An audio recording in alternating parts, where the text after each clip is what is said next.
이제 시작해도 되겠습니까? 네. 예, 안녕하십니까. 오늘 3시부터 이제 종합 토론을 이제 하게 되었습니다. 오늘, 저는, 종합 토론 사회를 맡게 된, 박경숙이라고 합니다. 예, 서울대학교에 현재, 사회학과에 있습니다. 오늘 그 귀한 또 주제인 것 같아요. 그래서 인구라는 이제 이 현상이 한국 사회를 포함한 이제 이 전 세계적으로 굉장히 중요한 이제 이런 이제 화두를 던지는 주제이지 않습니까? 그런 상황에서 그 인구에 대한 이런 어떤 여러 관점들이 있겠지만 장기 사회 변동의 관점 안에서 과거, 현재, 그리고 미래 이슈를 담은 이런 어떤 쟁점들이 오늘 발표와 토론에서도 이렇게 흥미진진하게 이렇게 공유되지 않을까라는 기대를 하겠습니다.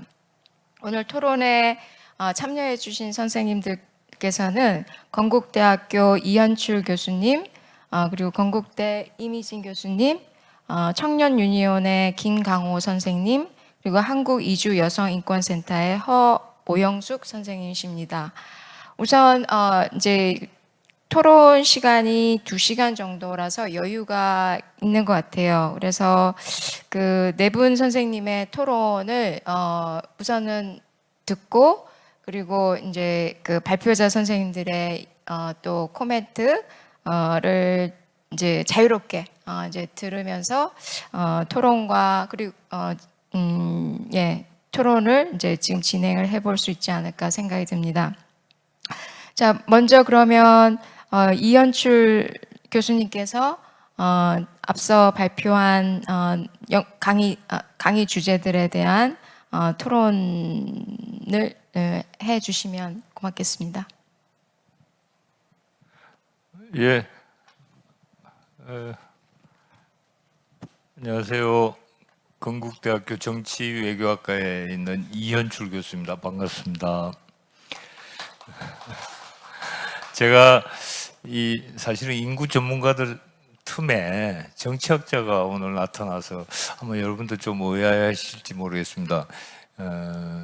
그래서 이제 이게 제가 정치학을 하는 사람이 인구 문제를 다루다 보니까 조금 사람들 의아해하는데 결국 인구 문제라고 하는 게 우리 사회 전반적으로 연관이 되지 않는 영역이 없다라고 늘 생각을 해왔었습니다.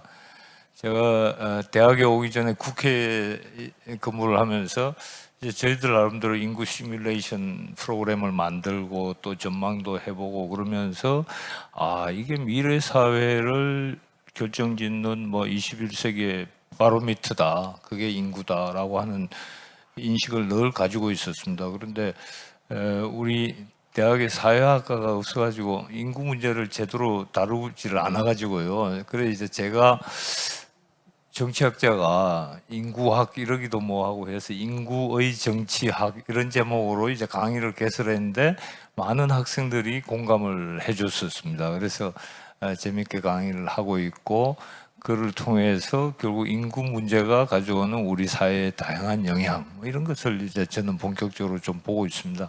그런 측면에서 오늘 제 토론은 우선은 그 여러 선생님들께서 다양한 말씀들을 하셨습니다만은 저는 이제 김영미 교수님께서 주로 얘기하시는 그 인구 문제의 여러 가지 영향에 대해서 특히 이제 한국 사회에 가져오는 갈등 요인 뭐 이런 부분들을 한번 좀 짚어보려고 하고 있습니다. 그래서 여러 선생님들 잘 아시다시피 인구 구조가 변화한다는 것은 특히 저출산 고령화가 야기하는 인구 구조 변화, 뭐 고령화랄지 이런 현상들이 다양한 사회적 갈등들을 야기할 것이다라고 하는 점은 여러분들이 이미 짐작을 하고 계실 겁니다. 구체적으로 말씀드리자면은 저출산 고령화 시대에 여러 가지 세대 간 갈등이 생길 수 있습니다. 그래서 이것을 어떻게 세대 간의 상생과 협력을 모색할 수 있느냐라고 하는 것이 중요한 우리의 과제가 될 수 있겠다라는 것이고, 또 두 번째는 지역 간의 갈등이 또 두드러지게 나타날 것이다 보여집니다. 특히 도농 간의 갈등, 그렇죠? 또 수도권과 비수도권 간의 다양한 갈등들이 벌어지고 이 갈등들을 어떻게 수습할 것이냐, 사실 이게 이제 저출산과도 매우 밀접하게 관련이 되거든요.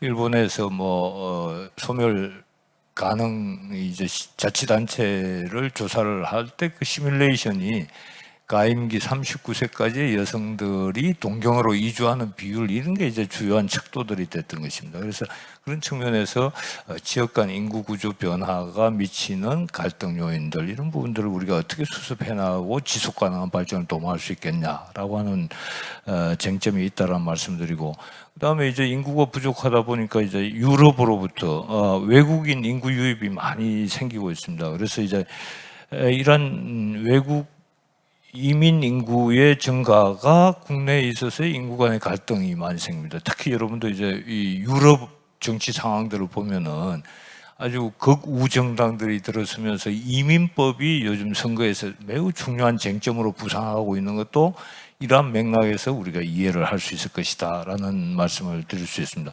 그다음에 네 번째로는 가족 구조 변화가 아동의 삶 그리고 우리 미래 세대 육성을 위해서 우리가 어떻게 상생 협력을 해나갈 것인가라고 하는 과제도 던져주고 있다고 봅니다. 이런 다양한 갈등들이 존재하는 인구 구조 변화의 여러 가지 전환기 속에서 마지막으로 우리가 살펴봐야 될 것은 결국은 이런 겁니다. 우리가 이제 이 전환기의 긴장과 대립 속에서 뭔가 서로 협력과 화해의 그런 커뮤니타스를 만들 수 없겠냐. 라고 하는 게 이제 앞으로 우리의 과제가 될 것이다라고 하는 점들을 이제 말씀을 드리려고 합니다. 우선 첫 번째 아까 말씀드린 세대 간 갈등과 관련해서 이제 이게 대의민주주의 체제라고 하는 것은 결국 선거를 통해서 대표로 구성을 하게 되고 그러다 보니까 이제 고령화가 가속화되면서 고령 인구가 우리 대의기구의 과대 대표되는 현상들이 많이 나타난다고 보여집니다. 고령 인구들은 투표율도 높죠. 그다음에 독특한 그 이슈에 있어서 그 중요성, 셀리언스도 서로 다르게 나타날 것이라고 보여지는데, 그래서 저는 이제 이런 현상들을 실버 데모크라시 현상이다 이렇게 얘기를 하고 있습니다. 그러다 보니까 이제 세대 간에 특히 젊은 층, 미래 세대의 정치적 의사가 대기구에서 과소대표되는 현상들이 두드러지게 나타난다라는 것이죠. 특히나 이제 우리가 요즘 국가 재정의 지속 가능성 이런 문제들을 논의를 하다 보면은 이게 정말 이 20대 국회에 30대, 20대, 30대 의원이 3명밖에 없었다. 21대 국회에 들어가 보면은 20대, 30대 의원이 4.3% 정도 된 겁니다. 이런 상황 하에서 이들의 정치적 의사가 대의기구에 제대로 표출될 수 있느냐, 이제 이런 것입니다. 그래서 그렇게 될 때 그 노인들을 위한 민주주의로 전락하는 것은 아닌가, 이제 이런 여러 가지 고민들이 꼬리에 꼬리를 물게 된다라는 현상들입니다. 그래서 이런 문제의 기초에서 앞으로 노인 복지를 어떻게 장기적으로 설계를 할 것이냐, 또 연금 문제를 어떻게 우리가 가져갈 것이냐 등등 세대 간 갈등 지점이 어디서 생길 것인가라는 것을 다양하게 연구하고 검토해야 되겠다라고 하는 것이 이제 제가 생각하는 앞으로 미래를 대비하는 전략으로서 매우 중요한 대목이다라는 말씀을 우선 드릴 필요가 있고요. 두 번째 이제 말씀드린 지역 간 갈등과 관련해서도 지역 간의 다양한 인구 구조 변화 패턴들이 지금 나타나고 있습니다. 여러분들 신문들 보시면은 구미의 빈 가구가 수두룩하다. 이제 옛날에는 정말 공업 도시로서 매우 각광받던 도시인데 거기 가게들이 이제 거의 다 비어가는 겁니다. 이런 현상들이 이제 비일비재하게 중소도시에서 많이 나타나고 있습니다. 그 제러미 리프킨이라고 하는 학자가 쓴 그 책에 보면은 로마 제국이 멸망한 이유를 인구 구조의 도시 집중화 현상, 왜 인구 호모 우르바누스라고 하지 않습니까? 인구가 도시에 모이려고 하는 현상들을 두고 얘기를 하는데, 그러다 보니까 이제 이 지방이 초토화되고 그러면서 이제 전염병이 남발하고 이런 현상들이 결국 거대한 로마를 멸망시켰다, 이런 얘기를 써놓은 걸 제가 본 적이 있었는데, 국가의 지속 가능한 발전을 위한 지역의 균형 발전이라는 맥락에서 본다면 수도권 집중화, 뭐 일본 같은 경우는 동경일극화 이런 표현들을 씁니다만 이런 현상들이 매우 중요한 과제가 될 것이다라는 것이고요. 그다음에 지금 이제 인구 구조와 도시와 농촌을 비교해 보면 농촌이 전부 지금 어르신들이 사시는 그런 구조가 돼 있단 말이죠. 그래서 이런 문제들을 우리가 어떻게 극복할 것이냐. 그래서 지역 간의 재원의 서로 상호 부조 현상들을 어떻게 패턴을 만들어 갈 것인가, 이게 무궁무진한 과제들이 지금 여기에 인구 뒤에 도사리어 있다라고 하는 말씀을 드리고 싶고요. 그다음에 이제 다문화 간 갈등과 관련해서 외국인 유입으로 인해서 앞으로 갈등 관계가 또 다차원적으로 확산되지는 않을까 하는 그런 염려들이 많습니다. 지금 현재 이제 이미 다문화를 구성하고 있는 비율도 상당히 이제 증가하고 있습니다만 그런 다문화 가정들 또 앞으로 전개될 양상에 대해서 우리가 잘 예측을 하고 전망을 할 필요가 있겠다라는 생각들이죠. 그래서 그렇게 될 때 우리가 적어도 상생의 공동체로서 대한민국의 미래를 어떻게 잘 설계할 수 있겠냐, 이제 그런 설계가 이루어지지 않겠냐라고 보여지는 것입니다. 그다음 네 번째, 뭐 가족 구조 변화, 특히 그 아동의 삶과 관련된 부분들입니다. 그래서 미래 세대 육성을 위해서 우리가 어떻게 미래 노동력을 확보할 수 있을 것이며 그들이 우리 사회의 다양한 가족 구조 속에서 어떻게 잘 성장할 수 있도록 꾸려갈 것이냐라고 하는 제도 설계, 제도 디자인들을 잘 해볼 필요가 있겠다. 특히 이제 오늘날 가족 구조가 완전히 기존의 구조와 다른 방향으로 발전들을 하고 있기 때문에 이런 그 현상들을 잘 예리하게 살펴서 잠재적 갈등 요소들을 사전에 도출해서 문제를 사회적으로 풀어나가는 방안들이 중요하겠다, 이런 말씀드립니다.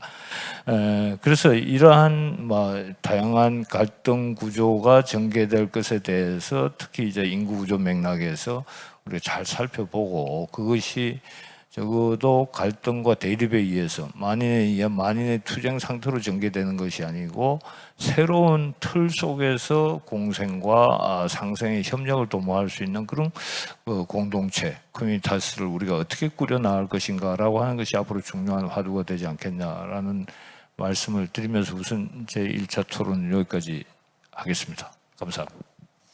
예, 그러니까 토론이 이제 여러 차원, 몇 차로 걸쳐가지고 계속 돌아갈 것 같아요. 그죠?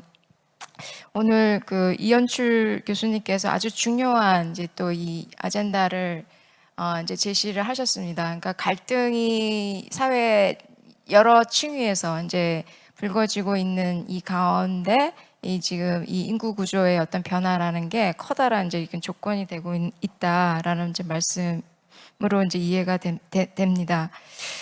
세대 갈등도 매우 중요한 우리의 지금 이슈이죠. 근데 이제 세대 갈등을 어떻게 지금 대응해 나갈 수 있는가, 제도적인 차원과 이게 지금 삶의 현실에서 또 이제 요구되는 이 차원 사이에 갭이 굉장히 큰 것 같아요. 그래서 이 커다란 갭들을 어떻게 이제 지금 채워 나가느냐라는 이제 이슈도 이제 세대 갈등과 연관이 되는 것 같고, 그리고 지역의 지금 이 그 일극화 현상 이라는 것도 이 인구 구조의 불균형 현상과 직결되어 있다라는 이제 문제 제기셨습니다. 그리고 또 이제 다문화, 그다음 가족 구조의 어떤 변화가 기존의 이제 이 삶의 안정망으로서 이제 지금 작동하는 또는 어떤 시민권의 어떤 기반으로서 우리가 그 전제하고 있는 어떤 제도의 어떤 틀 자체가 하고 맞지 않는 이제 이런 문제가 이게 지금 동시다발적으로 이제 진행이 되고 있기 때문에 바로 지금 겪고 있는 이 인구 문제 또는 이제 이 갈등 문제를 해결하기 위한 이제 이 방안은 매우 국수적이지 않은 거죠. 총체적이고 이제 근본적이고 사회 변혁의 이제 이런 이슈이다라는 말씀인 것 같습니다. 앞서 저도 이 토론, 그러니까 강의를 그리고 이제 이 기획을 이제 시작을 하면서 커다란 이제 이 표제로서 이제 숫자 인간 이제 이런 표현을 하셨는데 과연 인구가 숫자인가? 그게 아니라고 저는 생각을 해요. 그런데 마치 인구를 숫자로서 이렇게 지금 이게 바라보게 한, 또 그것이 마치 이게 정말 진정한 정의처럼 이게 또 공유하고 회람하는 이 담론 자체도 심각하게 문제가 되지 않느냐라는 생각이 듭니다. 그래서 인구는 생명 현상이고, 이 생명을 둘러싼 이 지금 통치, 그리고 저항, 인권, 이 모든 것이 숨쉬고 있는 이 사회 현상이죠. 그래서 인간, 인신, 개개인들의 어떤 삶과 이 인구의 동태가 분리된 것이 아니다. 인구를 숫자로 보는 것은 아니다라는 것을 먼저 강조를 드리고 싶습니다. 이제 그런 측면에서 이 인구 변동이 갖고 있는 사회 변동과 사회 변화의 과제는 지극히 근본적이고 또한 이제 미래지향적이어야 된다라는 이제 이 과제입니다. 그래서 그런 주제와 관련돼서 세대 갈등, 가족, 그리고 이민자의 이제 사회적인 통합, 그리고 지역 균형이라는 이 커다란 숙제를 어떤 식으로 한국 사회가 대응해 나가야 되느냐라는 것이 인구 문제의 핵심 가운데 하나이다라는 말씀으로 정리를 할 수가, 이제 그러니까 첫 번째 토론 주제를 또 나름 정리를 해볼 수 있을 것 같습니다. 관련되어서 이제 발표자 선생님들께서도 중요한 이제 또 생각을 같이 공유해 주시면 감사드리겠습니다. 자, 두 번째 토론자께서는 이제 건국대학교에 계신 이미진 선생님께서 이제 지금 기다리고 계십니다. 예. 네, 반갑습니다. 건국대 사회복지학과 이미진 교수입니다. 저는 이제 노인복지를 전공하고 있는 교수인데요. 저도 이제 이 전시 사람과 숫자 그리고 이 학술대를 이제 에서 토론을 해달라는 요청을 듣고 나서는 사람은 숫자가 아닌데, 그러니까 인구라는 거는 일단 숫자죠. 머리수인데 이 머리수로서 실은 환산이 될 수 없는 인간, 그러니까 사람과 사람과의 관계. 그러니까 사람은 순 우리말이고 인간은 어떻게 보면 한자인데 인간의 말이 더 좋을 수도 있겠다는 생각이 들더라고요. 왜냐하면 사람과 사람 사이의 그 관계를 나타내는 말이기 때문에 인구가 아닌 그러니까 인구가 아닌 인간에 관심을 갖는 사회가 되어야 되는 게 아닌가라는 생각이 들었고, 두 번째는 실은 저출산이 문제가 되는 것은 고령화랑 같이 세트가 되기 때문입니다. 그러니까 아이가 적은 것 자체가 실은 문제라기보다는 노인이 너무 많아서 문제다. 실은 이게 밑바탕에 깔려 있다는 생각이 듭니다. 그래서 과연 노인이 많다는 것이 문제냐? 물론 그것이 문제가 전혀 없다라고 이야기할 수 없겠지만 실은 이 문제를 어떻게 풀 것인가, 우리는 어떻게 바라볼 것인가가 굉장히 중요하지 않나라는 생각이 듭니다. 앞에 세 분 발표자가 이야기해 주신 것처럼 실은 인구란 것에 대해서 우리가 관심을 갖게 된 것은 1차적으로는 세금을 낼 사람이 몇 명인가, 네, 그리고 얼마나 많은 사람들이 일을 할 수 있는가로부터 시작이 됐다고 생각이 됩니다. 근데 근대로 오면서 실은 이 사람들에 대한 어떤 복지, 그리고 삶의 질을 향상시키기 위해서 우리가 무엇을 할 것인가 하지만 실은 이 숫자에 대한 관심은 세금 낼 사람들이 줄어들고 있는 거 아닌가? 그리고 자유로운 임노동자들이 줄어드는 게 아닌가? 이런 것에 대한 관심으로부터 시작이 됐다는 생각이 듭니다. 저는 그 사회복지학을 전공한 학자긴 한데 제가 학부는 제가 통계학을 전공을 했습니다. 그래서 숫자를 참 좋아하는 편입니다. 그리고 제가 가르치는 과목들도 뭐 조사론, 그다음에 이제 뭐 자료 분석론, 그래서 통계라는 숫자 자체를 참 좋아하는 사람이지만 숫자로 참 나타낼 수 없는 것들이 있는데 우리가 이제 숫자에 너무 함몰되는 것은 아닌가라는 생각을 좀 하게 됩니다. 그리고 이 저출산의 문제를 해결하기 위해서 뭐 굉장히 많은 돈을 쏟아부었고, 그리고 이 문제를 해결하기 위해서 실은 여러 가지 복지제도가 출연이 됐고 시행이 되고 있고 뭐 실패했다고도 평가를 하지만 복지제도가 계속적으로 보완될 필요는 있다라고 생각을 합니다. 그렇지만 복지제도로서만 해결할 수 없는 부분들이 분명히 있고, 아까 그 김영미 교수님이 말씀하신 내용 중에서 저출산의 그 근본적인 원인을 보면 그것이 단순한 문제는 아니다라는 생각이 듭니다. 그러니까 실은 경제적인 결핍이라는 것으로 저는 그게 굉장히 주요하게 밑바탕에 깔려 있고, 이게 전 국민에게 실은 경제적인 결핍이 이 불안한 정도가 아니라 공포죠. 공포 수준이라고 생각을 합니다. 그래서 이제 굉장히 그 상위층에 계신 분들은 이 삶을 유지하지 못할 것이 걱정이 되는 거고, 하위층에 있는 분들은 내가 이 하위층의 삶을 탈출할 수도 없을 것이고, 내가 아이를 낳았을 때도 우리 사회가 실은 이 아이에게 어떤 기회를 주지 않을 것이다. 실은 사람의 몸값이 굉장히 저렴하기 때문입니다. 제가 보기에. 사람이 계속 죽잖아요. 우리 청년들이 계속 죽고 매번 뉴스를 보면서 저는 참 되게 같이 이제 보는 아이들한테 너무 미안하다는 생각이 드는데, 왜 저런 사고가 계속 있냐. 근데 그 아이들이 죽죠. 우리 청년들이 죽는데 그게 더 싸기 때문입니다. 굉장히 싼 인건비, 그게 훨씬 싸거든요. 네. 그래서 이런 시스템을 바꾸지 않으면 실은 저출산 문제는 결코 해결될 수 없다라고 생각을 합니다. 그러니까 선진국에서 복지제도를 바꿔서 실은 출산율이 올라간 것도 있지만, 선진국에서, 저희도 실은 선진국이죠. 이제 선진국인데 아직 그 분야에 있어서는 전 선진적이지 못하다고 생각을 합니다. 사람의 몸값이 결코 싸지 않습니다. 선진국에선. 그런 것들에 대한 제도적인 정비가 없으면 결코 저출산 문제는 해결이 못 될 거고요. 저출산 문제 자체를 해결하는 게 무슨 그렇게 의미가 있을까라는 생각이 듭니다. 그러니까 아이를 많이 낳아야 된다. 왜 많이 낳아야 되겠습니까? 아이가 태어나서 행복해야 되는데 우리 사회가 정말 그런 기초적인 것들을 제공해주고 있냐는 것이죠. 그렇지 못합니다.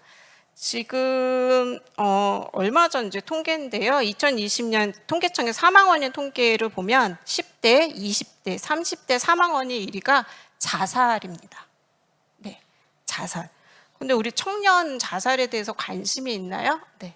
그래도 청년에 대해서는 좀 관심이 있습니다. 아동에 대해서도 관심이 있어요. 그런데 노인 자살은 실은 수년간 OECD 1위, 자살률이 1위였는데 별로 관심 없습니다. 심지어는 이제 시설에서, 모든 시설에서 물론 학대가 일어나는 건 아니지만 학대가 일어나서 이제 돌아가시는 경우도 있는데, 노인들조차 뭐라고 얘기하냐면, 시설에서 사는 게 뭐 삶도 아닌데 어떻게 보면 그분 생을 맞춰서 더 좋은 거 아니야? 이렇게 얘기를 하시거든요. 그러니까 사람의 그 생명을 정말 소중하게 생각하고 있는가? 존엄하게 생각하고 있는가? 그렇지 않습니다. 제가 보기엔 전혀 그렇지 않고요. 아동학대도 굉장히 심각하죠. 네, 굉장히 심각하고 아동학대 관련돼서 굉장히 대책도 많이 나오고 연구하는 사람도 많은데요. 노인복지 전공하는 교수로서 상당히 부럽습니다. 근데 일단 노인학대에 대해서 관심이 없어요. 연구자도 너무 적어요. 네, 제가 실은 이제 노인학대 쪽에서 연구하고 있는데 한 2, 3년 하니까 그냥 전문가라고 그러더라고요. 그래서 나 그 전문가 아닌데, 근데 연구한 사람이 없을까 그냥 전문가가 돼서 이게 어떻게 보면 굉장히 슬픈 현실이 되어버렸습니다. 그래서 우리 사회에서 이제 저출산에 대해서 굉장히 관심을 갖고 있고, 법도 2005년에 저출산 고령사회 기본법이 만들어지고 관련 대책도 만들어졌지만 방점은 저출산에 있습니다. 고령에는 실은 별로 관심이 없어요. 2020년에 저출산 고령사회 대책의 제4차가 발표가 됐는데 심지어 노인학대에 대한 대책이 아예 없습니다. 저는 솔직히 이제 그거 보고 너무 놀랐는데, 아동학대도 그럼 없나? 그랬더니 아니에요. 아동학대 굉장히 많이 있어요. 근데 이게 균형이란 게 맞아야 되는 거잖아요. 저출산 고령사회 대책이면 저출산에 아동학대가 있으면 당연히 고령에서 노인학대 문제가 굉장히 심각하거든요.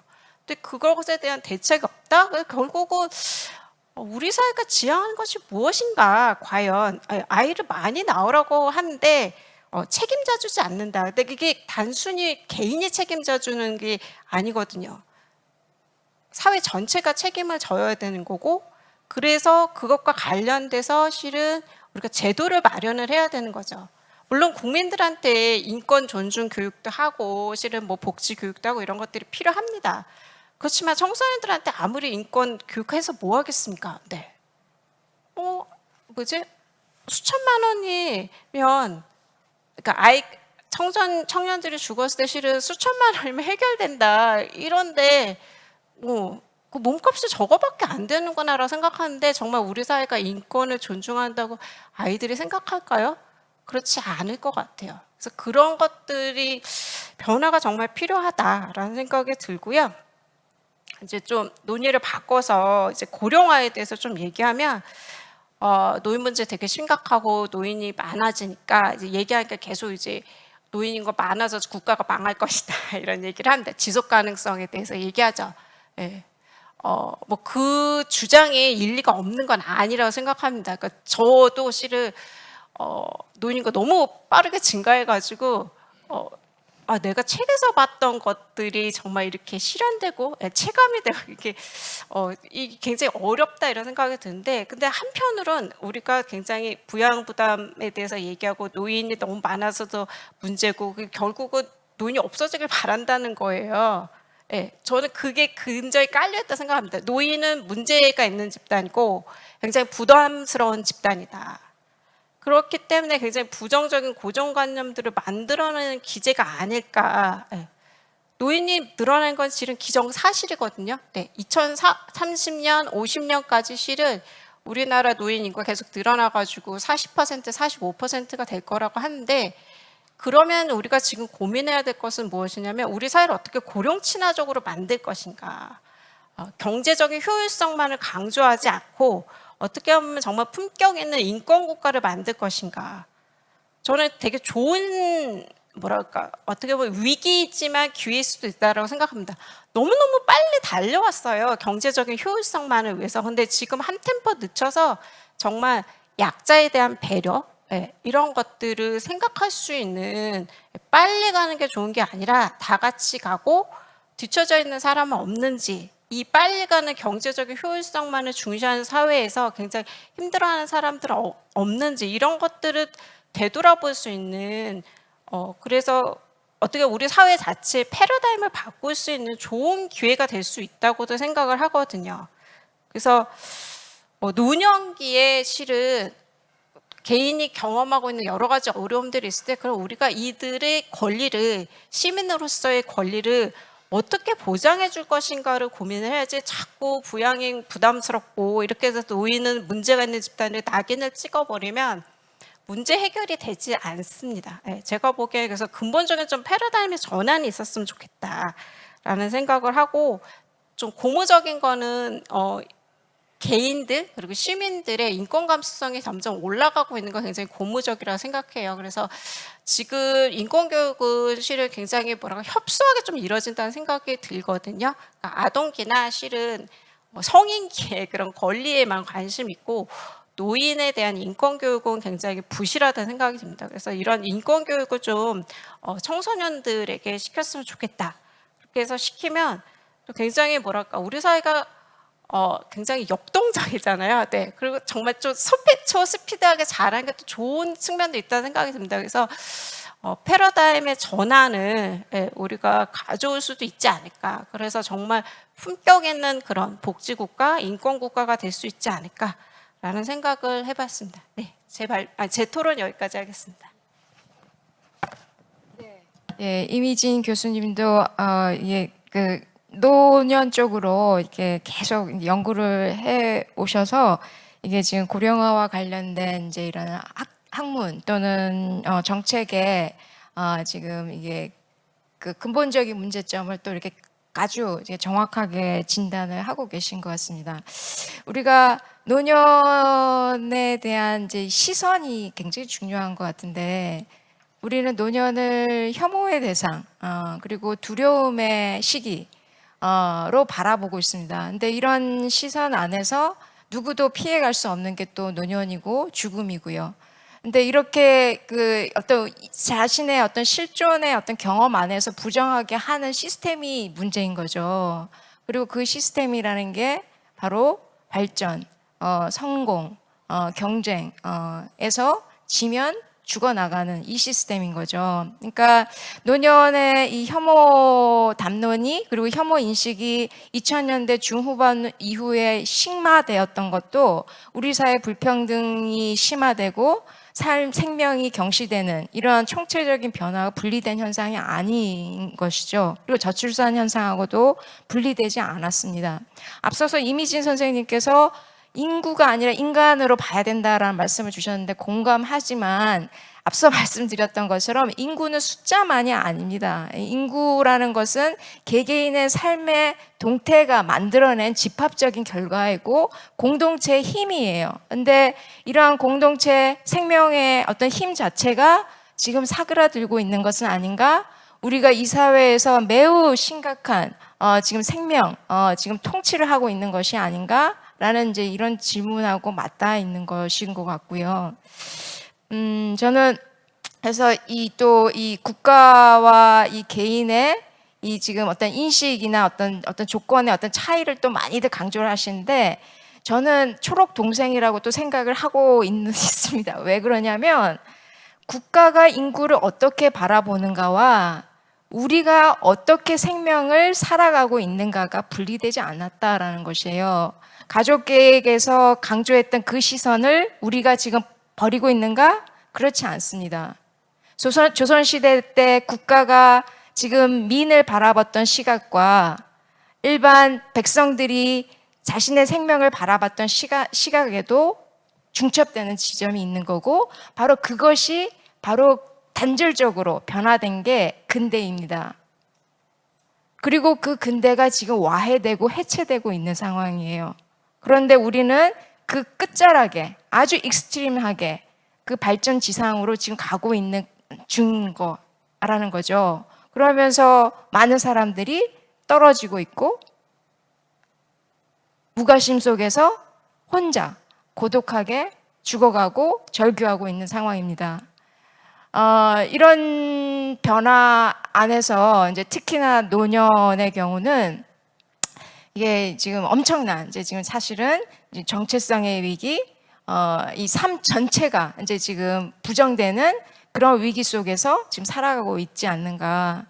그래서 좀 더 고령 친화적이고 우리 모두가 노년을 좀 더 이렇게 친근하게 받아들일 수 있는 이런 사회 변화라는 조건이 바로 이게 누구나 어느 세대나 다양한 사람들이 함께 사는 그런 조건하고도 또 겹치지 않느냐라는 생각을 또 많이 하고 있는데 오늘 이미진 선생님의 말씀도 그런 이제 연장선에서 저도 들었습니다.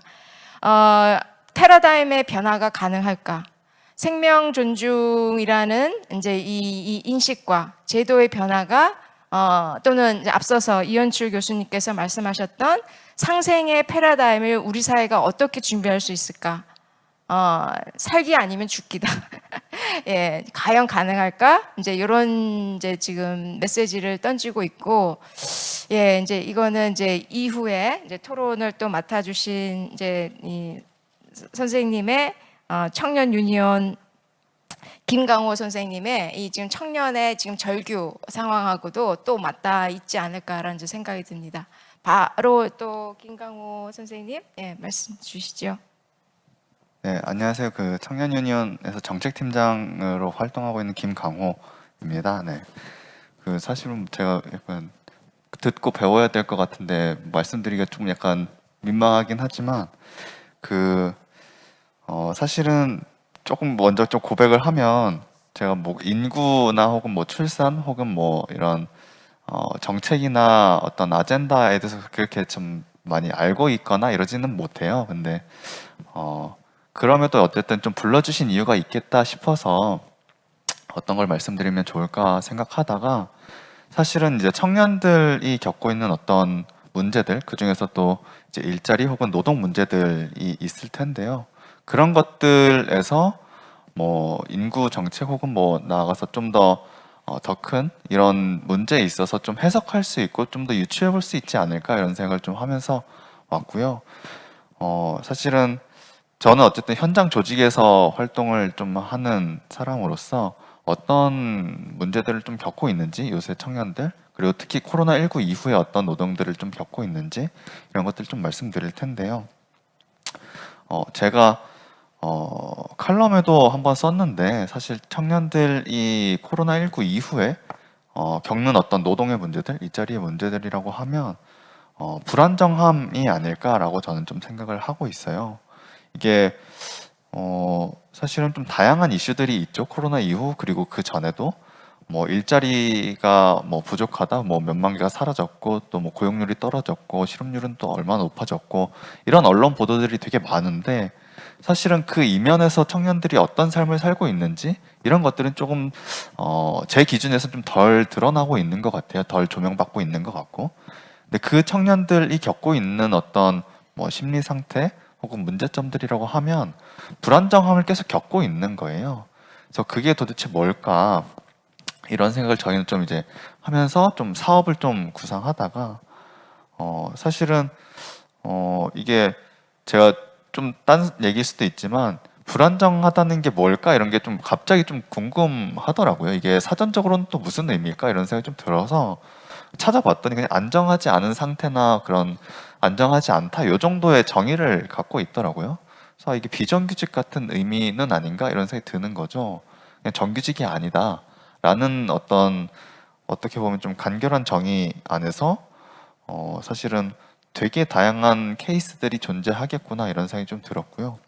그래서 저희가 지난 한 8월쯤에 이제 이 불안정한 어떤 노동 일자리의 문제를 겪고 있는 청년들을 좀 만나보자 이런 생각을 좀 해서 인터뷰 사업을 좀 진행했었는데요. 한 총 20명 정도의 청년들 당사자들을 만났었는데 대표적으로는 이제 코로나19 이후에 어떤 물류센터에서 물류센터가 되게 활발하게 채용을 진행하고 있는데요. 사실은 코로나 이후에 택배를 되게 많이 주문하잖아요, 저희가.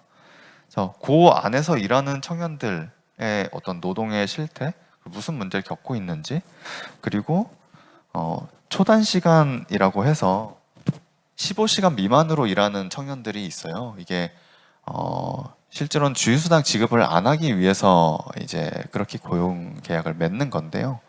근데 이게 작년과 그리고 재작년 그리고 올해까지 해서 점차 증가하고 있는 추세예요. 그래서 제가 정확히 숫자는 기억이 안 나는데 120만 명 정도로 지금 추산하고 있고 실제로는 좀 더 증가하고 조금 꺾인 상태이긴 하지만 어쨌든 100만 명 이상이 초단시간 노동을 하고 있다라는 게 좀 보여져서 이들이 좀 어떻게 살고 있는지를 좀 봐야겠다 싶었어요. 그래서 그런 청년 당사자 그리고 뭐 프리랜서 그리고 배달 노동자들 그리고 플랫폼을 통한 배달 노동을 하시는 분들 그리고 조금 더 구체적으로는 사실은 좀 생애 인터뷰를 한 거여서 한 10년 정도의 어떤 일경험 중에서 직업훈련 한번 제대로 받은 적이 없었던 분들 그리고 어떤 정보를 찾을 수 없는 상황들 그리고 막노동을 좀 전전하시다가 이제서야 좀 자기 진로를 찾으신 분들 이런 분들을 좀 쭉 두루두루 만났었거든요.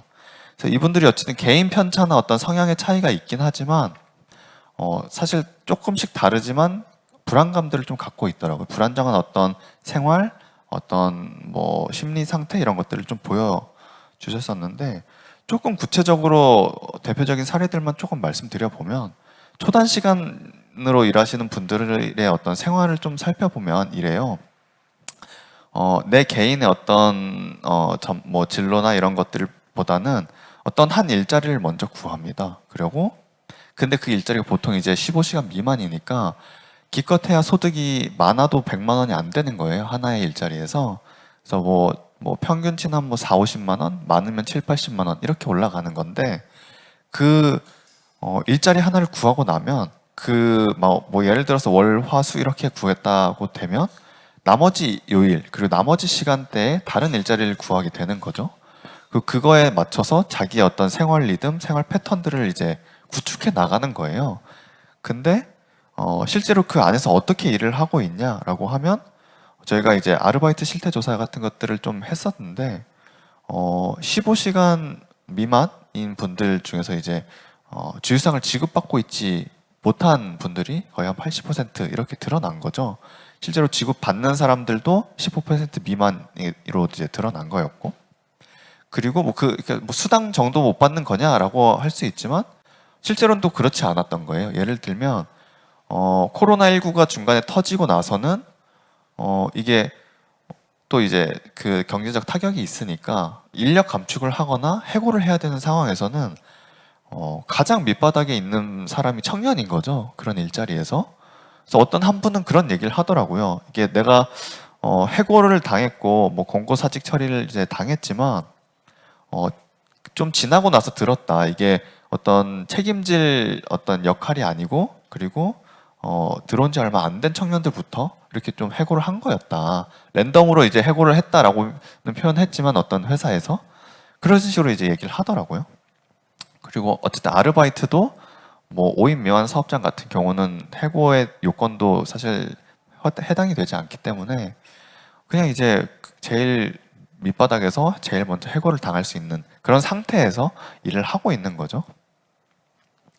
그리고 이게 저희가 어쨌든 저 개인적으로 이제 물류센터나 택배 아르바이트를 좀 해보기도 했지만 뭐 언론 기사를 통해서도 많이 접하셨을 것 같고, 그래서 아까 전에 말씀해주신 것처럼 어떤 사망 사고, 뭐 사고, 그리고 화재 사고도 있었죠. 그런 사고들을 좀 보고 있으면 사실은 제 인터뷰했던 분 중에 한 분이 그 화재 사고가 있었던 센터에서 일을 하셨는데 그나마 거기가 제일 좋았다. 센터의 시설도 그렇고 일하는 분위기도 그렇고 일하는 방식도 거기가 제일 좋았다. 이렇게 표현하시더라고요.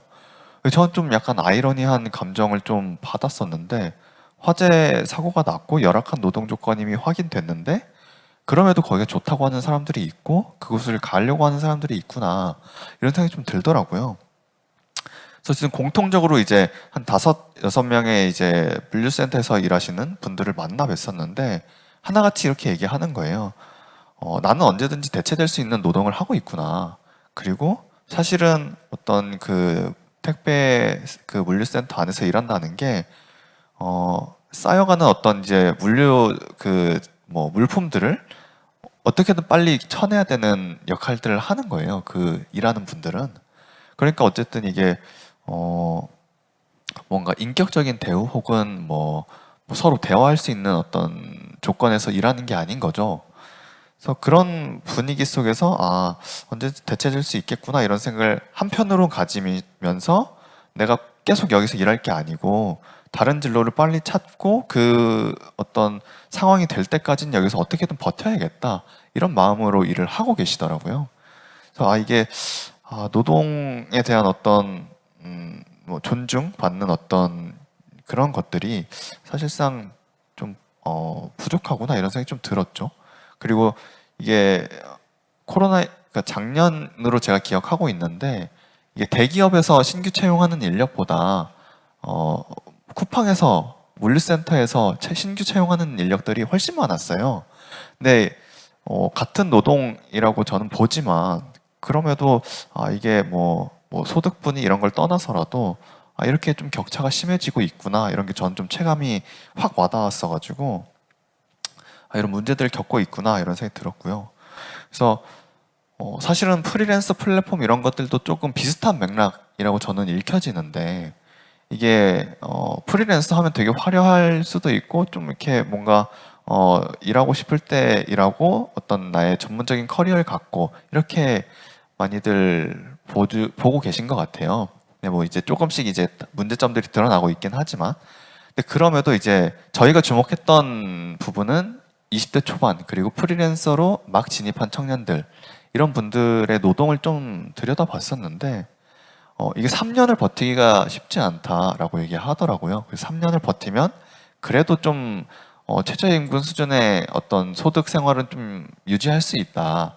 그리고 그 버티는 시간에 좀 힘들긴 하지만 그때만 좀 바라보고 일을 하고 있다 이렇게 많이들 얘기하시는데 실제로 그 3년을 버티기가 되게 어려운 게 일반 어떤 뭐 아르바이트나 근로계약을 맺고 있으면 사실은 뭐 갑자기 어떤 일을 당해서 일을 못하게 되면 실업급여 받을 수 있거나 혹은 뭐 다른 안전망들이 그래도 있는데 뭐 예를 들면 뭐 임금 체불을 당했을 때는 진정을 넣을 수가 있잖아요. 근데 이분들한테는 그마저도 좀 사치라고 해야 될까요? 그런 것들을 겪고 있는 거죠. 이런 거예요. 대금을 못 받은 거예요. 그러면 내가 해결할 수 있는 방법이 소송밖에는 없는 거죠, 실제로는. 근데 내가 일을 하면서 소송을 진행한다, 그리고 소장을 작성하고 뭐 변호사를 선임하고 이렇게 한다? 이게 사실은 좀 체감되지 않는 거죠. 실제로 가능하지도 않은 상태였고요. 그리고 그 금액들이 막 몇천만 원이면 당연히 하겠지만 뭐 이런 거예요. 3-40만 원을 가지고 소송을 건다? 이게 사실은 안 맞는 거죠, 현실과. 그런 것들을 이제 겪고 있었다라고 이제 다시 한번 좀 느꼈었고, 그리고 제가 20명을 쭉 인터뷰하면서 느꼈던 게 뭐냐면 이 사람들이 자기 생애에서 어떤 노동 혹은 진로와 관련된 어떤 중요한 결정을 해야 될 때 도움받을 수 있는 장소 혹은 뭐 기관, 뭐 사람 이런 것들이 좀 부족했던 순간들이 좀 보였거든요. 그래서 어떤 한 분은 이게 내가 그분은 이제 좀 이제 방황을 좀 오래 하셨던 분인데 내가 좀 나의 어떤 속마음, 나의 어떤 심정 그리고 나의 상태들을 좀 터놓고 얘기할 수 있는 누군가가 있었으면 내가 이렇게 오래 방황하지 않았을 것 같다 이런 표현을 하시더라고요. 근데 뭐 이제 구체적으로 말씀드리기 좀 어렵지만 한 10년 정도를 좀 현장 노동을 하시면서 지금은 이제 요양보호의 어떤 좀 진로의 꿈을 갖고 일을 하고 계신 분이었거든요. 그런 얘기들을 듣고 있는 거죠. 현장에서의 어떤 활동을 하고 있으면. 그래서 이게 좀 뭐 제 나름의 어떤 이 사람들의 어떤 불안정함을 좀 뭐라고 표현할 수 있을까 이런 생각을 좀 해보다가 이 사람 좀 마음 들 데 없었겠구나. 마음 들 곳이 없으면서 한 뭐 짧게는 1, 2년, 뭐 길게는 10년 이렇게 살아왔겠구나 이런 생각이 들더라고요.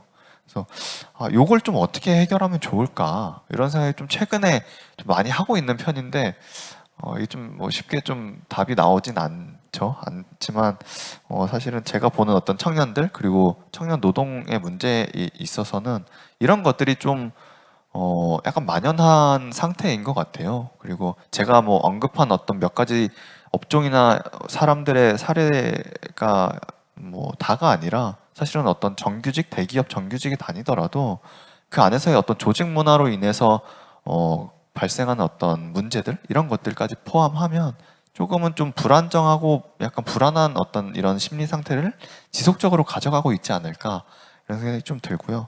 제가 좀 여담이지만 어떤 지인과 통화하면서 제가 이제 약간 구직 활동을 좀 하고 있을 때였는데 이제 그분이 그런 얘기를 하더라고요.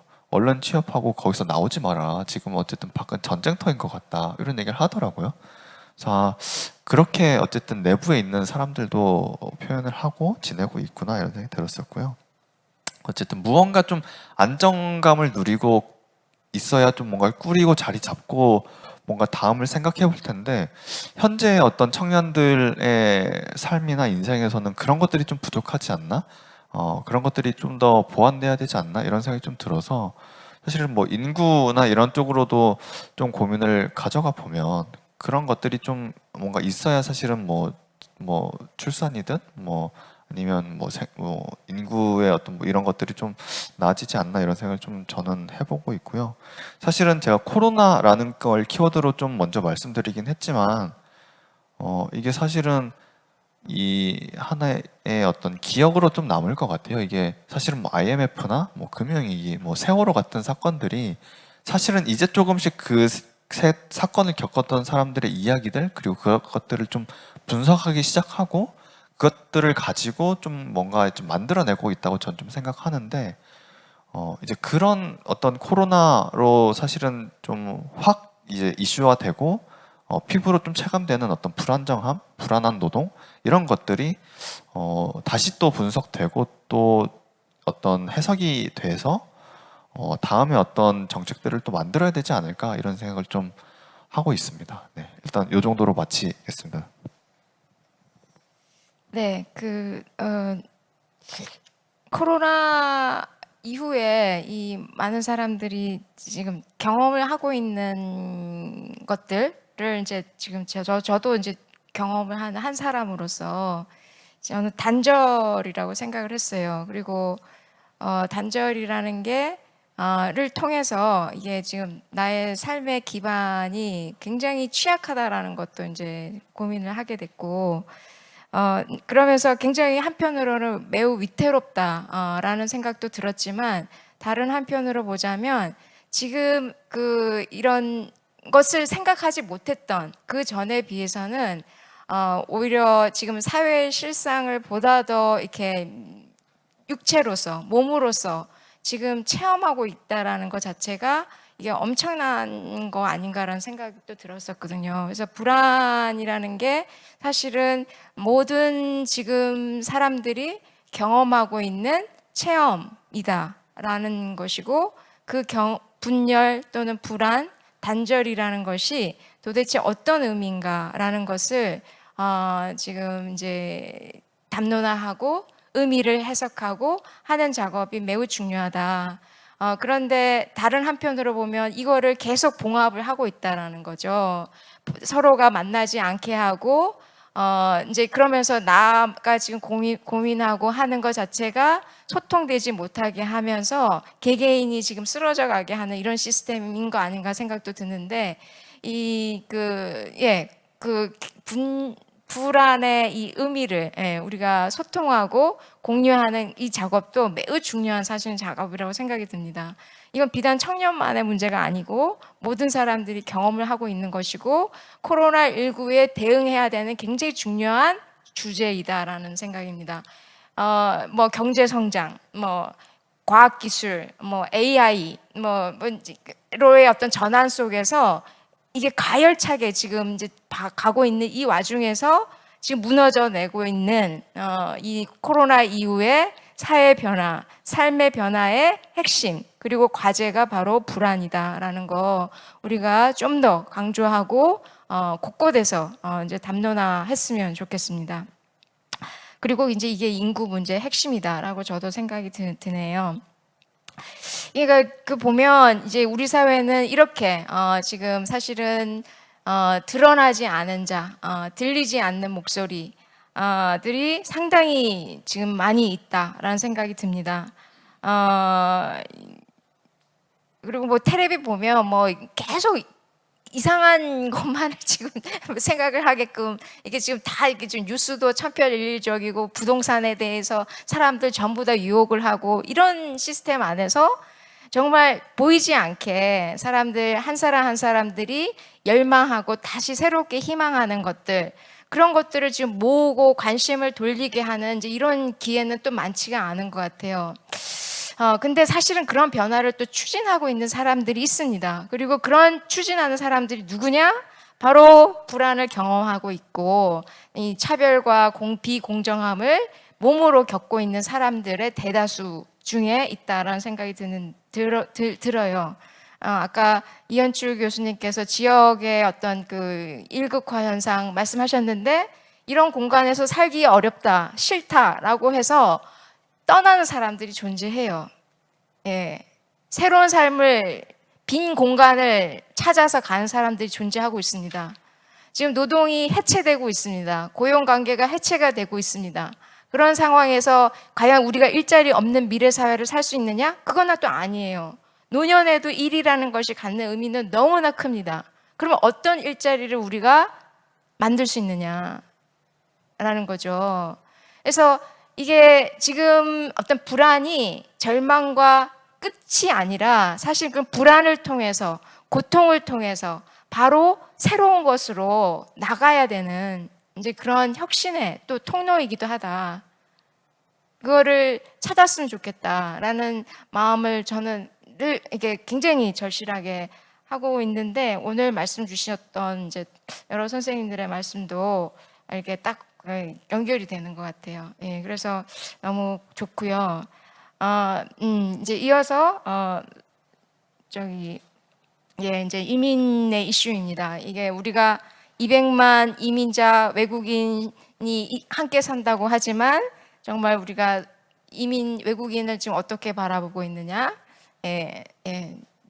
그리고 노동자로서, 돌봄 수행자로서 바라보고 있지 않습니까? 그러니까 인간으로서 어떤 지금 삶을 살고 있는지 그 현실에 대해서 우리가 눈을 감고 있지 않는지 생각이 드는데요.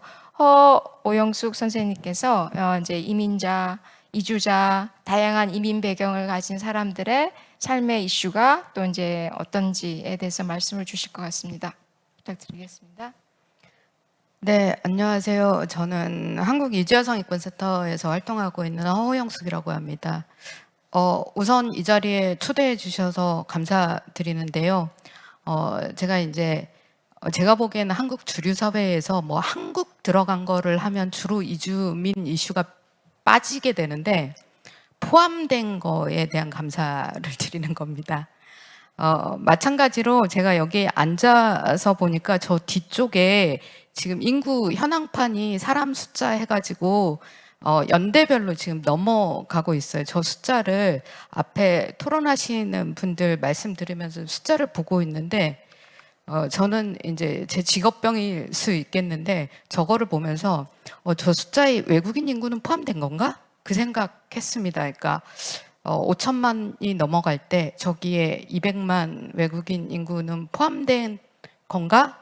왜냐하면 그 되었는가 안 되었는가에 따라서 어떤 정책 설계를 할 때 굉장히 달라질 수 있는 지점이 있을 거라는 생각이 들었습니다. 네. 제가 오늘 얘기할 거는 한 3가지로 그냥 이렇게 요약할 수 있을 것 같아요. 그래서 아까 말씀드린 대로 한국에서 뭔가 인구 정책이나 이런 것들을 얘기할 때 관련한 논의를 할 때 누구를 포함하고 누구를 배제하는가에 대한 질문이 첫 번째로 있는 것 같고요. 두 번째로는 그게 이제 주류 담론으로 뭔가 뭐 출산 정책을 쓸 수도 있고 뭐 이렇게 할 수 있는데 그걸 장려 정책이나 뭐 이런 걸 할 수도 있죠. 국가 정책으로. 근데 누구한테는 그게 장려 정책이고 누구한테는 도구화하고 강제하는가에 대한 질문일 수 있겠고요. 세 번째는 그러면 앞으로의 사회변동과 관련해서 사회변동의 주체로서 이주 배경 인구도 포함되는 것인가? 라고 하는 큰 3가지 질문의 내용을 갖고 간단하게 말씀드릴 것 같습니다.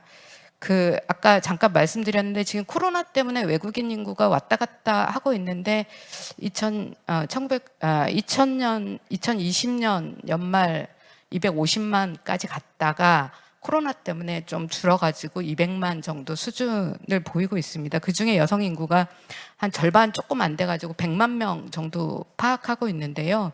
한국의 이주 관련 정책을 젠더 정책이든 그냥 이주민 정책이든 보면 딱 다문화 정책밖에 없습니다. 근데 한국에서 다문화 정책은 우리가 상상하는 말 그대로의 다문화 정책이 아니라 한국인과 결혼한 가족관계 로 굉장히 남성 혈통 중심적인 상상된 다문화입니다. 그래서 굉장히 협소하고 근데 그 정책 대상이 될 수 있는 사람들은 전체 외국인 인구의 여성 인구 중에서도 30%가 채 안 됩니다. 그럼 나머지 70%에 대해서는 사실상 없습니다. 근데 그게 되게 왜 누구를 배제하고 포함하는가의 중요한 이슈인 게 뭐냐면요. 예를 들어서 한 캄보디아 여성이 한국에 어떠한 경로로 와서 어떻게 출산하느냐에 따라서 그 자식이 지원을 받을 수 있거나 지원을 못 받거나 이게 똑같은 여성한테도 일어날 수 있을 정도로 그게 극명하게 다르기 때문입니다. 예를 들어서 한국 남성과 결혼해서 자녀를 출산했다라고 하면 모든 혜택을 받을 수 있지만 캄보디아에서 이주 노동자로 와서 여기에서 출산을 했다라고 하면 그 아이의 출생신고부터 걸리기 시작할 겁니다. 그래서 누구를 포함하는 건가? 그래서 여기에서 아까 그 앞에 토론하시고 발표하실 때 뭐 이주 배경 인구 뭐 다문화 포함 뭐 이런 말씀하셨는데 그때 그러면 한국 국적자를 얘기하는 것인가? 한국 영토 안에 존재하는 모든 사람을 얘기하는 것인가에 따라서 저는 굉장히 달라질 수 있다라는 생각이 듭니다. 그래서 지금 거의 대부분이 그래도 다문화 가족까지 그러니까 한국인과 뭔가 연계를 맺은 사람까지는 그래도 봐주자라는 분위기인 것 같고요. 그 외에 외국인 가족 뭐 이렇게 넘어가는 것들에 대해서 그렇게 포용적인 것 같지는 않습니다. 그러니까 같은 이주민 안에서도 그거를 레벨 구분을 확실히 하고 특히나 부모 쪽의 혈통이 한국인이 껴있는가 안 껴있는가가 굉장히 중요하게 작동하는 것 같습니다. 그 부분에 대한 고민이 하나 있고요. 그리고 이제 바로 그래서 누구한테는 이제 선주민 여성한테는 그냥 출산 장려 정책일 수 있는데 결혼 이주 여성, 한국인과 결혼한 외국인 여성에 대해서 특히 아시아 쪽 여성에 대해서는 굉장히 강제적인 저는 출산 강요 정책을 쓴다고 봅니다. 왜냐하면 아이를 낳아야 체류 연장에 용이하고 아이를 낳아야 귀화를 하는데 용이하고 설령 남편이 돌아가시거나 설령 이혼했다고 하더라도 아이가 있으면 한국에 체류 가능성이 높지만 아이가 없으면 본국으로 돌아가야 될 게 정책이 설계가 되어 있어서 아이 유무. 근데 그 아이가 반드시 한국 국적 아이여야 되는. 그래서 첫 번째 결혼은 한국 남성이랑 했는데 한국 남성이 돌아가셔가지고 두 번째를 같은 나라 출신의 노동자를 여기에서 만나서 두 번째 아이를 낳았다고 하면 그 둘째 아이, 첫 번째 아이는 모든 혜택의 범주에 포함되는데 두 번째 아이는 출생등록부터 고민해야 되는 이런 모순적인 상황이 한 가족 내에서 일어날 수 있는 거죠. 그래서 어떤 굉장히 출산에 대한 강제 정책을 쓰면서도 그거를 딱 한국계 혈통 중심으로 묶어 놓은 거에 대해서 저는 굉장히 문제의식이 있고요. 그래서 저는 아까 그 김영민 선생님 발표에서 우리가 전환기에 있다. 그래서 전통적 성별분업 사회에서 이렇게 평등한 사회로 가고 있는 거 아니냐. 그 전환기에 있어서 그 전환기 계곡에 있다. 이런 말씀을 하셨는데 저는 이거를 이주 여성으로 들어보면 여전히 전통적인 성별분업 사회에 있는 것 같은. 왜냐하면 아이를 낳도록 강제하는 여러 가지 제도가 굉장히 이주 여성들한테 직접적으로 작동하고 있기 때문에 그래서 이주 여성들 입장에서 보면 저는 같은 동시대이지만 비동시성을 갖고 있는 것 같다라는 생각을 많이 하게 됩니다. 네, 그리고 그런 정책이 예를 들어서 원래 저희가 그 경상북도 문경시에 대해서 인권위에 차별 진정을 했는데 그 차별 진정을 하게 된 배경이 뭐냐면 올해 일입니다. 문경시에서 인구 증가를 위한 농촌총각 장가 보내기 운동 매칭을 베트남 유학생으로 한다라는 홍보물을 행정사한테 보낸 게 있어서 저희가 그걸 알게 되고 확인해서 그거에 대한 인권위 차별 진정해서 지금 조사가 이루어지는 상태입니다. 그러니까 2021년 지금 현재도 아까 앞에서 토론하실 때 지역 간 격차, 인구 소멸 이런 얘기들 나왔는데 그것이 해결하려고 하는 노력이 왜 이렇게 나타나야 하는가에 대한 문제의식이 있습니다. 특히 코로나로 인해서 국경을 오가는 게 어려워지면서 기존의 농촌 노동력에 대한 어려움이 굉장히 많아졌습니다. 사실 지금 우리 밥상에 올라오는 여러 가지 깻잎, 상추 이런 거에 대해서 이주 노동자들이 그거를 채취하기 시작한 지 오래되었습니다. 단지 우리 눈에 보이지 않았을 뿐이죠. 그래서 이런 사람들에 대해서 세 번째 논의로 넘어가면요. 이런 사람들이 과연 사회변동의 주체로서 행위자일 수 있는 것인가? 그렇게 포함할 생각을 주류 선주민들은 하고 있는가? 그러니까 아까 지금 이미지 선생님 노인복지 얘기할 때 굉장히 제가 동감이 됐는데요. 노인을 어떤 시각으로 보고 있는가에 대해서 저도 되게 여러 가지 생각할 거리를 주셨는데요. 저는 이주민에 대해서도 한국의 선주민들이 그렇게 보고 있다라고 생각이 듭니다. 갈등을 유발할 수 있는 존재로 보는 거죠. 우리 사회의 다양성을 풍부화시킬 수 있는 존재로 보지 않습니다. 그래서 우리가 오랫동안 지리적으로, 지정학적으로 또는 해외 교류의 역사나 이런 거를 봤을 때 굉장히 단일적인 것들을 갖고 있었던 그거를 존중한다고 하더라도 그럼에도 불구하고 이렇게 배타적으로 가야 되는 것인가에 대한 생각을 조금 하게 되고요. 그래서 저는 아까 이제 청년유니원에서 말씀하실 때 되게 여러 가지 생각이 들었는데 도구화에 대한 생각, 인간을 도구화하는 거.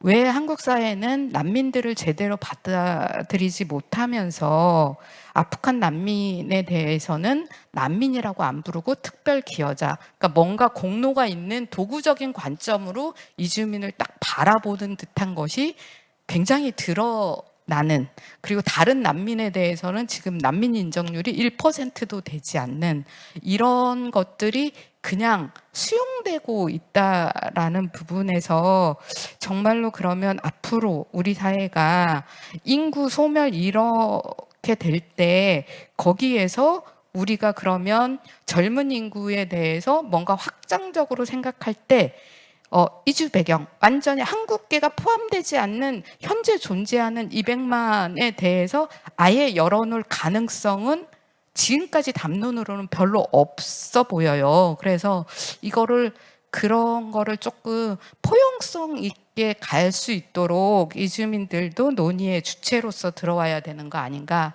이런 생각을 좀 해봤습니다. 네, 일단 1차 토론은 여기서 마무리하겠습니다. 감사합니다. 예, 지금 이게 주제가 이게 토론 자체도 너무 이게 굉장히 큰 주제고 아주 중요한 이슈들이 지금 많이 이게 지금 나오는 것 같은데요. 저는 지금 허오영숙 선생님 말씀을 들으면서 손병규 선생님이 이게 말미인가 초도에 우리가 지금 근대 지상주의 어떤 관점에서 조선 사회를 이제 바라보고 조선 사회 그러면서 물론 조선 사회의 부정적인 측면도 많이 있지만 그 조선 사회의 어떤 굉장히 복합적인 다중적인 이런 어떤 성격을 그냥 어떤 근대의 잣대에 의해서 덜 떨어진 것, 비문명으로 또는 벗어나야 되는 우리의 어떤 이제 질곡으로서 봤던 거에 대한 문제 제기를 해주셨어요, 그죠? 근데 지금 그 연장선과 연관이 되어서 지금 토론과 그다음에 오늘 강의하신 선생님들의 주제가 또 이야기를 하고 있는 건 뭐냐면 근대의 실체입니다. 근대는 아주 지상 낙원에 또는 굉장히 균형적이고 또 우리가 어떤 목표로서 당연히 맹목적으로 정말 잘 살고 어떤 이제 보다 더 나은 삶의 어떤 이상으로 생각했던 그 실체가 지금 무엇인가를 오늘 여러 군데에서 이야기를 해 주시는 것 같아요. 예, 그래서 이 발전을 이제 목표로 해서 이제 이 노동을 중심으로 한 삶에서 이제 결국에는 이 인구 재생산이라는 게 지극히 지금 통제가 되고 생산성과 보다 나은 인적 투자를 위해서 계획되고 이제 지금 통제가 되는 이런 상황이고 점차적으로 노동시장 자체는 불평등화되고 계층화되는 이런 환경 안에서 많은 수가 바로 이 발전의 희생으로 지금 이제 떨어지게 되고 또 생산성과 노동력과 능력을 갖추지 못한 인구들은 바로 비시민으로 낙오가 되고 또 이주자는 바로 이 발전주의 프레임에서 노동력으로서 인구 구조 불균형의 해결책으로서 바라보는 이 시각 안에서 결국에는 시민으로 통합이 되지 못하는 이 문제, 바로 이게 바로 우리가 경험한 그리고 우리가 만들어온 근대 레짐의 인구 레짐의 실체이다 라는 생각이 듭니다. 예, 그래서 이 발전주의 그리고 북의 혈통주의를 기반으로 하는 이제 이 시민권의 이 지금 편제가 지금 이 이민자의 이제 이 이슈, 인권 이슈하고 맞닿아 있다라는 이제 지점이 오늘 또 허 선생님의 이제 논의에서 이제 지금 제기가 됐고, 과연 이 이주자, 그러니까 이 어떤 성원으로서 지금 통합되지 않은 이 이주자의 어떤 존재가 이 사회 변혁의 주체로서, 주체의 한 사람으로서 이제 다시 이제 주체화되는 이제 이런 변화가 가능할까? 어떻게 가능할지, 뭔지 이런 이제 또 주제하고도 이제 맞닿아 있는 것 같습니다. 예, 그래서 예, 계속 강조를 드리고 싶습니다. 이 근대는 지상이 아니었었고 천국이 아니었었고, 예, 우리가 경험한 게 바로 근대의 실체다. 그리고 조선 사회도 또 그 나름의 또 이제 인구 통치 레짐이 있었고요. 예, 그것이 이제 우리가 보다 더 이게 어떤 장기 사회사의 이 커다란 안목에서 이제 봐야 되는 거다라는 생각이 듭니다.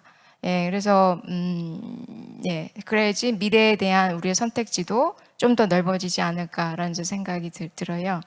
자, 이제 그 1차 이제 어떤 토론에 이제 지금 그 열세 단어들을 그리고 이제 의미들을 토론자 선생님들께서 던져 주셨고, 저도 그 말씀을 이제 들으면서 제가 또 이 인구를 이제 장기 사회 관점에서 연구를 하고 있는 이제 미래를 위해서 장기 사회 관점에서 연구를 하고 있습니다. 이제 그런 사람의 한 사람으로서 오늘 토론과 또 강의 주제들을 이제 고민한 어떤 지금 위치가 있었던 것 같습니다. 그리고 그래서 외람되게 제가 많은 말씀을 이제 드린 것 같고요. 지금부터는 이제 지금 이 발표자 선생님을 포함해서 자유롭게 지금 이제 의견을 이런 주제에 대해서 우리가 좀 더 미래를 준비하는 과정에서 좀 더 정말 강조를 해야 된다. 그런 주제에 초점을 둬서 토론자 선생님 그리고 이제 발표자 선생님들께서 이게 말씀을 주시면 좋겠고요. 지금 토론에서는 이제 지금 그 우리 손병규 선생님의 이게 지금 이제 발표에 대한 이제 토론은 직접적으로는 들어가지 않았지만 이 지금 조선 사회를 어떻게 다시 읽을 수 있는지 이제 그런 어떤 쟁점에 대해서도 좀 이렇게 같이 또 공유를 했으면 좋겠습니다. 자, 지금 시간은 뭐 많이 있는 것 같습니다. 아직 끝내라는 독촉 신호는 아직 오지 않은 것 같으니까 그러면 어느 분께서 좀 자유롭게 먼저 시작을 해주시겠습니까? 손 선생님 먼저. 네,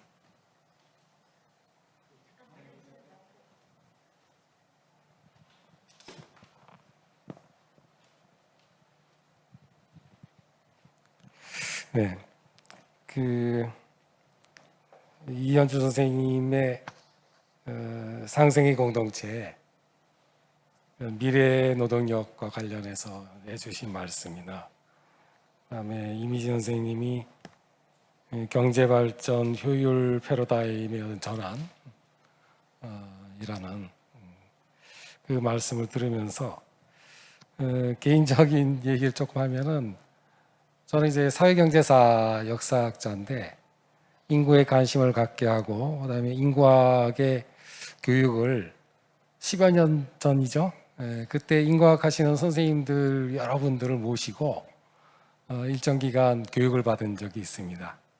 여기 박경숙 선생님도 저를 교육시켜 주신 분의 중에 하나이신데 그때 다른 선생님이 저희들한테 어떤 얘기를 했냐면은 지금 저출산 문제로 노동력에 이제 결핍이 생기고 뭐 그거 가지고 다들 떠들고 난리인데 그거 걱정할 거 없어 이렇게 말씀하시더라고요. 왜냐 그랬더니 유입 인구 그러니까 이주 노동자들 그 사람들이 들어오면 돼요. 노동력 문제 없어요. 그러니까 이제 그분은 이제 지적했던 게 그런 것 같아요.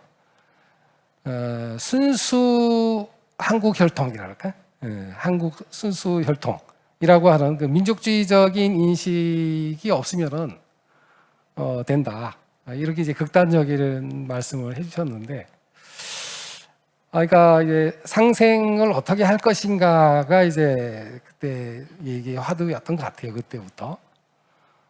사회불평등이라고 하는 문제가 이제 일국적으로 사회불평등이라고 하는 게 이제 근대사회 이후에 오히려 더 커진 것 같아요. 제가 보기에는. 근데 지금은 일국의 사회불평등이 이제 국제적으로 그러니까 선진국, 후진국 뭐 이러면서 국가 간의 불평등으로 이제 진행되고 있고 그래서 그 사회불평등을 어떻게 해소할 것이냐 문제가 바로 이주 노동자를 어떻게 생각할 것이냐까지 사실은 저는 연결된다고 이제 보여져요.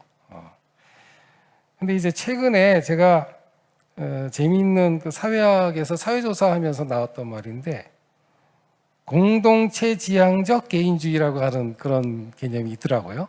여기서 이제 개인주의라고 하는 거는 뭐 좀 긍정적으로 봤을 때 이제 민주주의적이다 뭐 이런 의미였던 것 같은데 그러니까 공동체 지향적이다라고 하는데 이제 우리가 방점을 둔다면은 상당히 의미 있다는 생각을 해요. 그러니까 공동체의 그 상생지향적이라고 하는 그런 의미였거든요.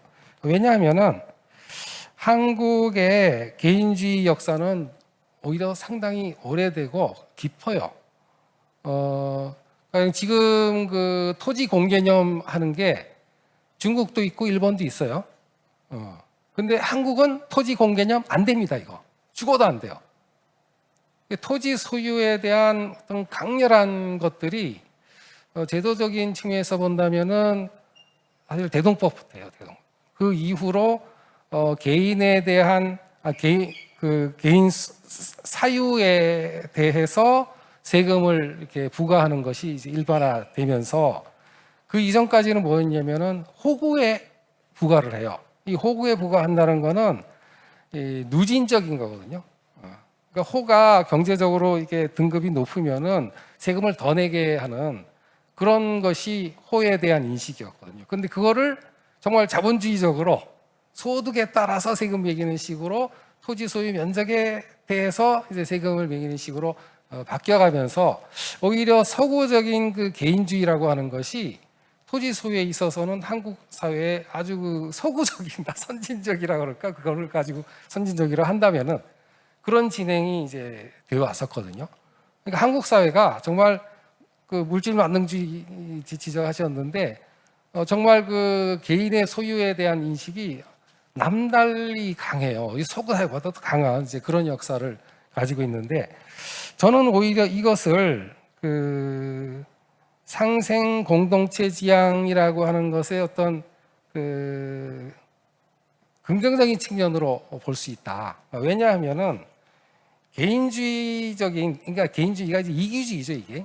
이기주의적인 것으로서만 이렇게 진행됐을 때 제일 먼저 부딪히는 것이 야, 이래가지고는 다 망하겠구나거든요. 그래서 그 공동체적인 거, 상생을 해야겠다라고 하는 인식이 오히려 더 여기서 막 그 생겨났던 것 같아요. 그러니까 코로나 사회라고 하는 것이 우리한테 상당히 불안정을 주고 위기고 하는 그런 것을 주면서도 한편으로는 희망을 갖게 되는 이유는 바로 그런 고난을 뚫고 이렇게 살아온 그 한국사라고 하는 게 아주 특성으로 있는 것 같거든요. 그런 측면에서 좀 긍정적인 그 미래 전망도 가능하지 않을까 저는 그런 생각을 일단 해봅니다. 그리고 이제 덧붙여서 얘기를 한다면은 지역 공동체 문제인데요. 그러니까 그 이현주 선생님께서 지역 간 갈등 이제 문제 말씀을 하셨는데 사실 그 지방자치가 부활된 것이 그리고 오래되지 않잖아요. 아까 제 발표에서 말씀드렸듯이 사실 조선 시대에는 지방자치적이에요. 집권적으로 하더라도 지역 사회에서의 자율성을 이렇게 용인하면서 인정하면서 그 위에서 집권화를 해가는 이제 그런 그 방식이었는데 그렇게 해야만 뭐 살 수가 있으니까요.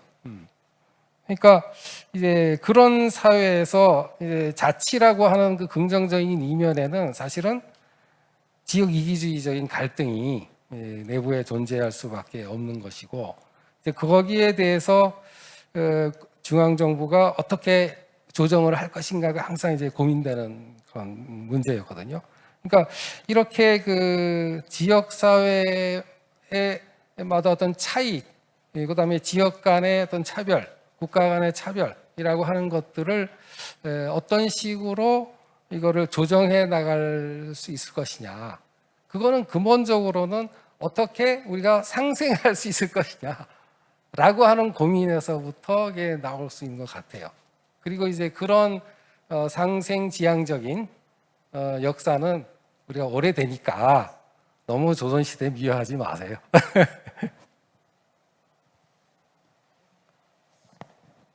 예, 아주 역시 이 역사적인 깊이가 있으셔서 아주 길게 그리고 이런 우리 안에서의 이 희망을 바깥에서뿐만이 아니라 우리 안에서 이제 이 희망을 찾는 이 실가닥을 또 이렇게 보여주셨습니다. 예, 저 개인적으로 질문이 있지만 시간 관계상 이제 패스를 하고 다른 선생님들께서도 또 자연스럽게 이 말씀 주시면 좋겠는데요.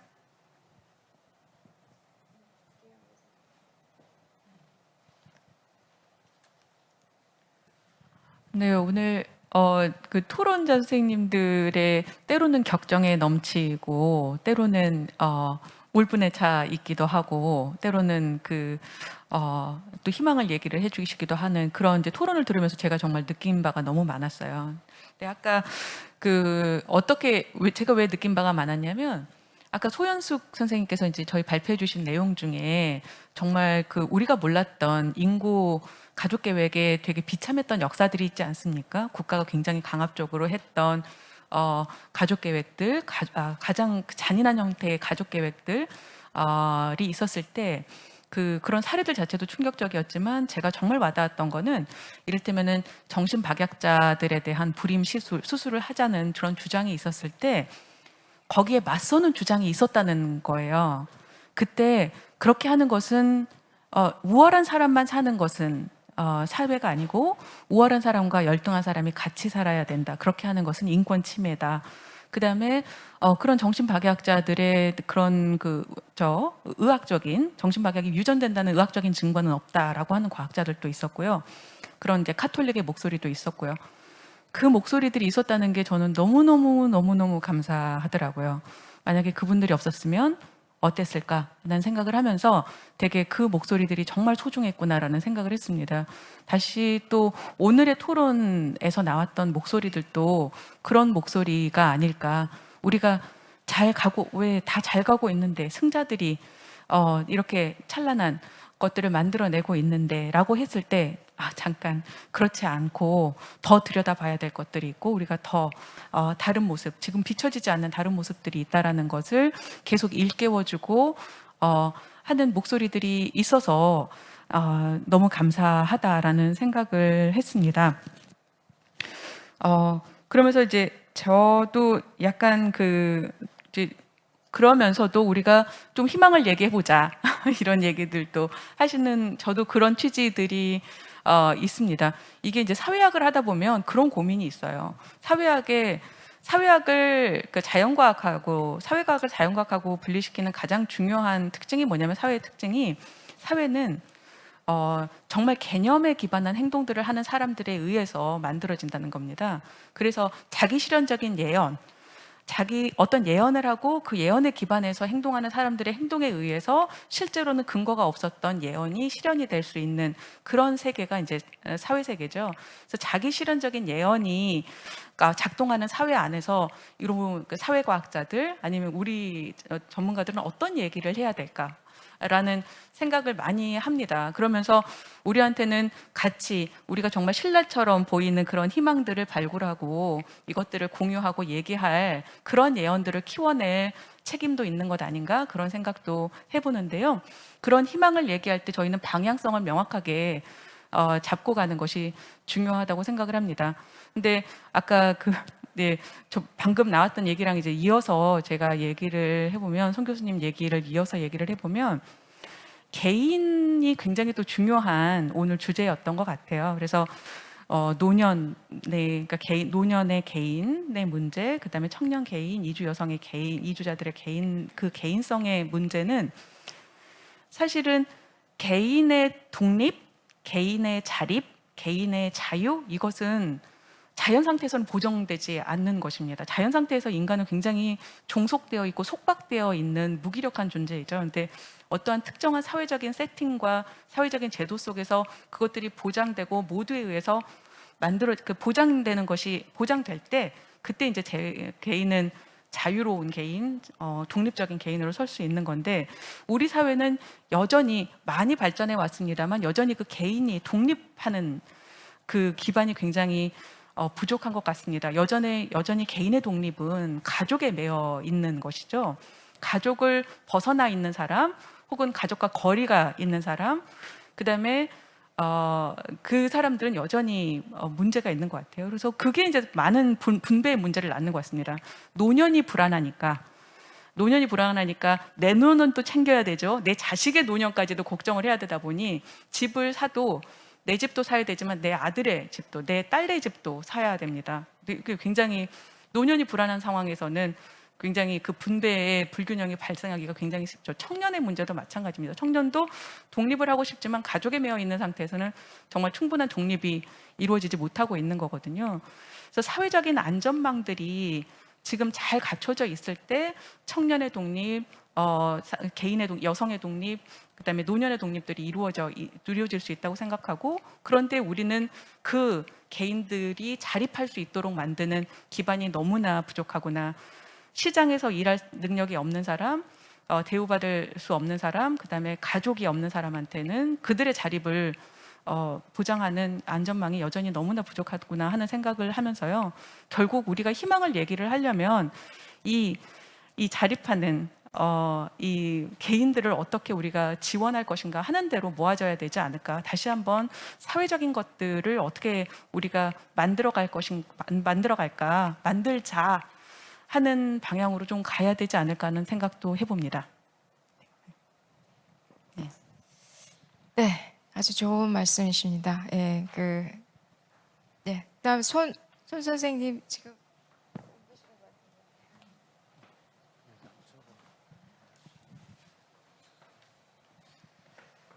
네, 여러 선생님들 말씀 들으면서 너무 공부가 많이 되었고, 역사학자로서 제가 무엇을 앞으로 더 해야 되는가에 대해서 아이디어를 좀 많이 얻게 되었습니다.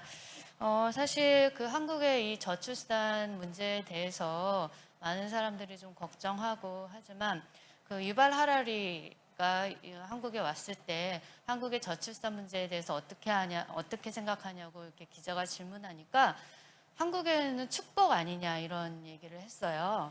그래서 인구가 아까 이미진 선생님도 말씀하셨지만 너무나 사람의 목숨이 너무나 헐값으로 취급되고 해왔던 그런 것들을 생각하면 인구가 이제 줄어들므로써 사람에 대한 가치나 소중함을 더 많이 우리가 이제 생각하게 된 그런 계기가 될 수 있는 것 같거든요. 그래서 아마 그런 측면으로 얘기했던 것 같은데, 그래서 앞서 선생님들이 이제 희망에 대한 얘기를 했는데 이 어려운 문제들 이런 것들을 앞으로 어떻게 풀어나갈 것인가 할 때 위기를 우리가 기회로 만드는 거 굉장히 중요한 것 같고, 그랬을 때 역사에서 한국 가족계획의 그런 역사에서 보여주듯이 누군가를 이렇게 배제하거나 정책 결정에서 소외시키지 않는 그런 방식으로 우리가 새롭게 만들어 나가는 것이 굉장히 중요하다는 생각을 했고요. 그렇다면 그렇게 할 때 사실은 인구의 특정 집단을 노인이라든가 이주민이라든가 이런 사람들을 그냥 짐으로 여긴다던가 굉장히 부정적인 방식으로 이해하는 그런 것들을 이제 벗어나기 위해서 굉장히 많은 노력들이 필요하겠다는 생각이 들고, 그랬을 때 저는 역사학자로서는 조금 더 다양한 사람들이 함께 살아온 역사에 대해서 관심을 많이 기울여야겠구나. 그래서 사실은 역사학 안에서는 노인들에 대해서 관심이 없었거든요.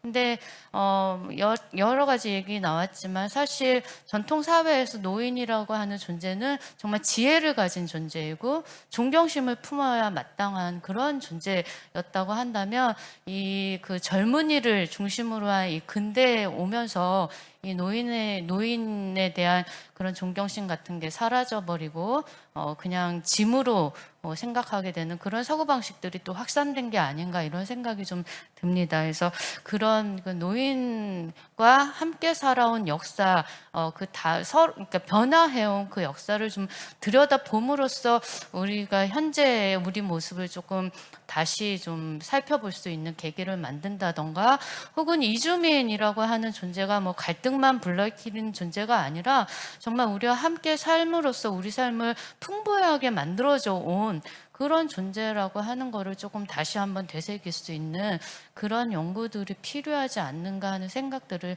좀 해보았습니다. 근데 앞으로 좀 그런 연구를 통해서 좀 기여할 수 있으면 좋겠고, 선생님들하고도 그런 협업을 할 수 있는 기회가 있으면 좋겠습니다. 감사합니다. 지금 이제 시간이 거의 어떻게 이제 지금 한 번밖에 돌지 않았기 때문에 우리 토론 선생님들께서도 조금 다시 한번 좀 이제 정말 강조하고 싶은 그런 부분으로 해서 지금 아직 말씀 못 드렸거나 좀 강조하고 싶은 부분이 있으실 것 같아요. 그래서 좀 돌아가면서 말씀 주시면 좋을 것 같습니다. 예, 저 여러 주제 좀 중요한 쟁점들에 대해서 말씀 잘 들었습니다. 결국 여러 선생님들 말씀 특히 그 김용미 교수님께서 그 사회 속에서 개인의 이 독립과 자립 이런 게 이루어진다라는 그게 참 매우 중요한 지적인 것 같습니다. 저는. 근데 이제 우리가 코로나를 경험하면서 이 청년들의 불안이 더 심화됐다 이제 이런 얘기 많이 해요. 저는 더더욱이 걱정되는 게 사회적 거리두기를 하다 보면은 결국은 사회로부터의 거리두기가 생기는 게 아니냐. 그러다 보면은 사회적 자본은 점차 감소해지고 그러면 우리 사회의 어떤 그 공동체의 능력이 총체적으로 저하될 것이 아니냐. 그렇게 되면은 이 개인의 독립과 자립은 더더욱이 더 멀어지고 이제 그런 상황에 지금 위기에 놓여 있다 이제 이런 생각을 하게 됩니다. 그래서 어떻게 이 공동체를 좀 튼튼하게 가져가느냐. 이제 국가가 뭘 모든 것을 해결하리라고 하는 이런 기대는 좀 하기 어려운 것이 아니냐. 그러면서 이제 특히 그 이번에 코로나 이후에 돌봄의 문제랄지 뭐 기후 위기의 극복의 문제 등등을 하면서 작은 단위 풀뿌리 민주주의가 되게 중요하다라고 하는 논의들을 새롭게 우리가 인식을 하게 됐다라는 말씀을 드립니다.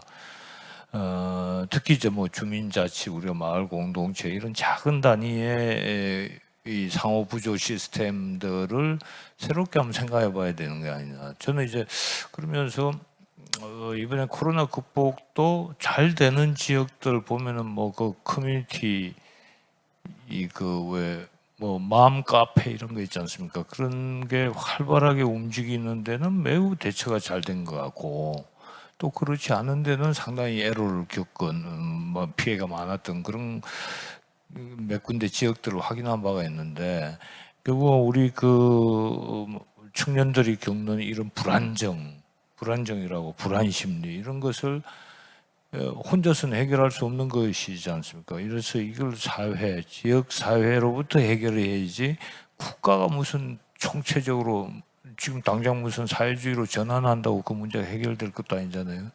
그래서 우리 지역 공동체가 나름대로 역량을 잘 좀 수습을 해서 좀 이참에 우리 이 풀뿌리 단위로부터 이런 사회적 건강성을 다시 회복하는 계기가 됐으면 좋겠다 이런 생각입니다. 그래서 인구 문제도 그리고 이제 이게 이제 정책으로 발전이 돼갈 수 있을 것 같은 생각인데 출산을 해 놓으면은 특히 이제 학생들과 얘기들을 해보면 되게 뭐 기존의 논의들은 주택 문제, 교육 문제 또는 뭐 여성의 사회적 진출을 위한 돌봄 문제 이런 거에 중요하다고 지적들을 하는데 저는 모든 게 결국은 경제와 관련이 돼 있다고 생각이 됩니다.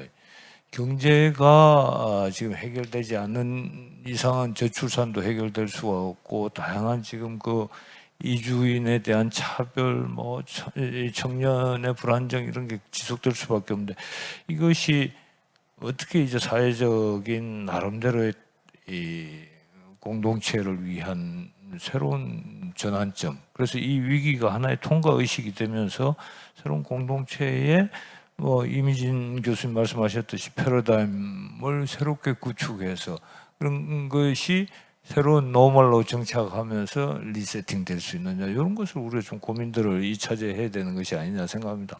뭐 여러 가지 그 고민해야 될 주제들이 많지만요. 이게 이제 정책적 문제는 차치하고라도 결국은 우리가 적어도 저출산 이런 문제가 출산을 해놓으면 사회가 우리 작은 지역 단위가 애들은 키워내는 그런 공동체가 됐으면 좋겠다.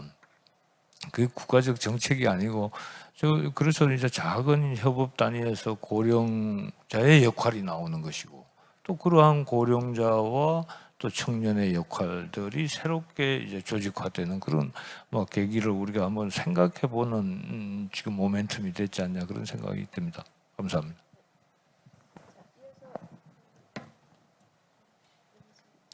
네. 굉장히 재밌는 토론회였던 것 같습니다. 그래서 저는 일단 그 공동체지향적 개인주의라는 개념이 굉장히 마음에 들고요. 그러니까 그게 과거로의 회귀는 아닐 거고, 집단주의의 발현은 아닐 거고, 공동체와 개인을 그 균형을 맞추는 건데 그 굉장히 어려울 것 같지만 우리가 한번 해볼 수 있지 않을까 그런 저력을 갖고 있다는 생각이 들었고, 두 번째로 이현주 교수님 얘기하신 것처럼 실은 풀뿌리 민주주의가 굉장히 중요하죠. 지방자치가 중요하죠. 근데 지금처럼 집값이 뛰면 그 동네를 떠나서 자기가 살고 있는데 떠나서 다른 데 가고 그 지역에 대한 게 없어요. 마을 공동체라는 게 없어진 지 굉장히 오래됐습니다. 그래서 이걸 어떻게 복원할 것인가라는 과제가 남아있는 것 같습니다. 그래서 그런 과제가 있을 것 같고, 세 번째는 실은 아까 소연숙 그 선생님이 얘기하신 내용인데 제가 이제 뭐 역사에 대해서 잘 몰라서 이런 말씀 드린 게 좀 그런데 연구를 좀 해주셨으면 좋겠어요. 저는 그 노인에 대한 차별이 굉장히 오래됐다는 생각이 들거든요. 왜냐하면 빈곤한 시기가 있거나 기회가 있으면 노인이 먼저 굶어야죠. 아이를 위해서. 왜냐하면 아이는 우리의 미래고 노인은 살 만큼 살았다라는 게 굉장히 보편적인 생각이라는 생각이 들거든요. 그래서 우리가 예로부터 노인을 공경해 왔다라고 하지만 그 효를 강조해 왔던 건 실은 불효가 굉장히 만연했기 때문에 강조해 온 것이 아닌가. 왜 그렇게 강조했지? 하지 않으니까 강조를 한 거 아닐까? 그거 정말 실현한 거 맞나? 실천한 거 맞나라는 생각이 들거든요. 그래서 역사학적으로 정말 예로부터 우리나라는 그 노인을 공경하는 그런 사회였었는지 좀 연구해 주셨으면 좋겠습니다. 네, 마치겠습니다. 과제를 우리는 정말 효를 숭상하는 사회냐 그렇지 않느냐 아주 중요한 또 이 연구 주제를 던져주셨습니다. 김강호 선생님께서도 네,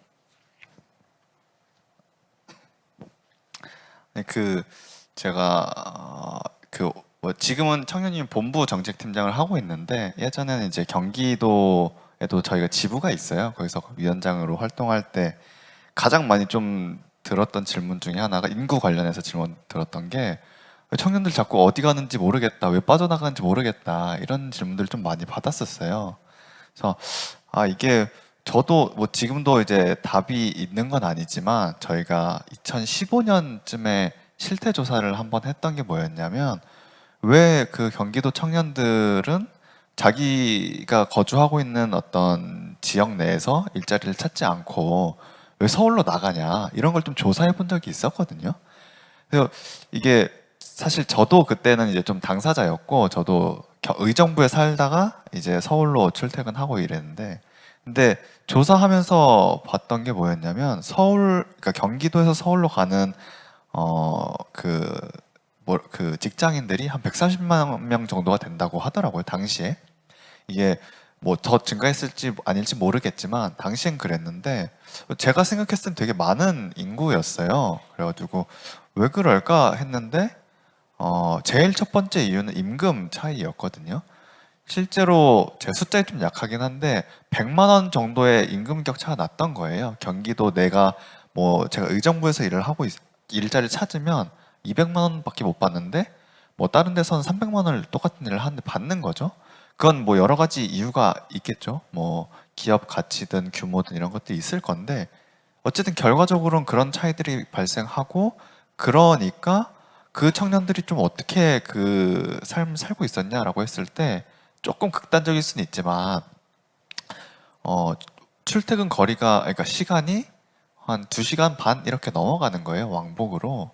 그걸 하루에 그렇게 하고 있는 거죠. 그냥 뭐 약간 3시간 정도라고 치면 다른 사람들, 서울에서 살고 있는 사람들 혹은 자기 지역에서 일하고 있는 사람들은 3시간 정도를 자기 개인 시간으로 투자하고 활용할 수 있는데 그 사람들, 그러니까 경기도에서 서울로 출근하는 사람들은 그런 걸 이제 못 누리고 있는 거죠. 못 누린다고 표현이 맞는지 모르겠지만 어쨌든 그렇게 살고 있었다. 그리고 집에 가면 뭐 하냐? 집에 가면 뭐 보통은 이렇게 하더라고요. 6시 퇴근하면 집에 가면 한 8시가 되니까 밥때를 좀 놓치는 거예요.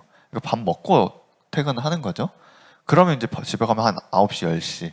그럼 피곤하니까 자고 뭐 1시간 정도 뭐 그냥 드라마 하나 보고 이렇게 살고 있더라고요.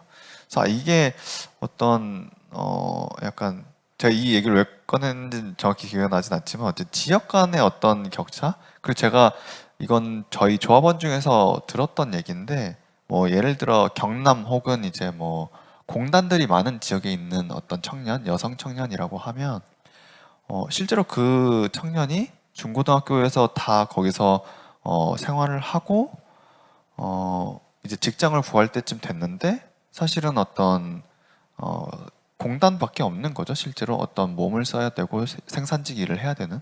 그러니까 그 여성 청년분은 수도권으로 가는 거죠. 왜냐하면 수도권에 서비스업 일자리가 많으니까 백화점도 있고 대규모 상업시설도 있고 내가 단순히 어떤 직능이나 훈련받지 않아도 일단은 일을 할 수 있는 곳으로 가게 되는 거죠.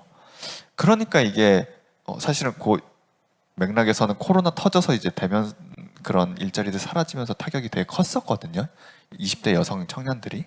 뭐 그건 이제 차치하더라도 이게 어쨌든 청년이 이 지역에서 정주성을 가지고 뭔가 이렇게 공동체를 꾸리기는 조금 어렵지 않나 이런 생각이 좀 전 들으면서 좀 들었어가지고 생각이 뭐 그걸 좀 말씀을 드려보고 싶었었고요. 어쨌든 그리고 저희가 최근에 들어서 이제 좀 고민하고 있는 건 뭐냐면 청년 간의 격차는 어떻게 할 거냐 이런 생각이 좀 저는 좀 많이 들거든요. 이게 사실 상위 20%의 어떤 청년과 하위 20%의 청년 자산 격차가 제 숫자에 좀 약해서 하여튼 격차 되게 심하게 났다고 최근 자료에서 봤었는데 사실 그런 거 아니더라도 실제로 정규직 청년과 아르바이트하는 청년 같은 청년이라고 묶이긴 하지만 같게 볼 수 있을까? 이런 생각이 좀 드는 거예요. 저희가 어쨌든 2010년에 처음 창립을 하고 활동을 할 때는 사실 최저임금도 너무 낮았고 비정규직도 너무 많았고 이런 문제들이 되게 청년들의 어떤 공통적인 문제들이 있었는데 지금은 조금 다르게 접근을 해야 되겠다 이런 생각 하고 있거든요.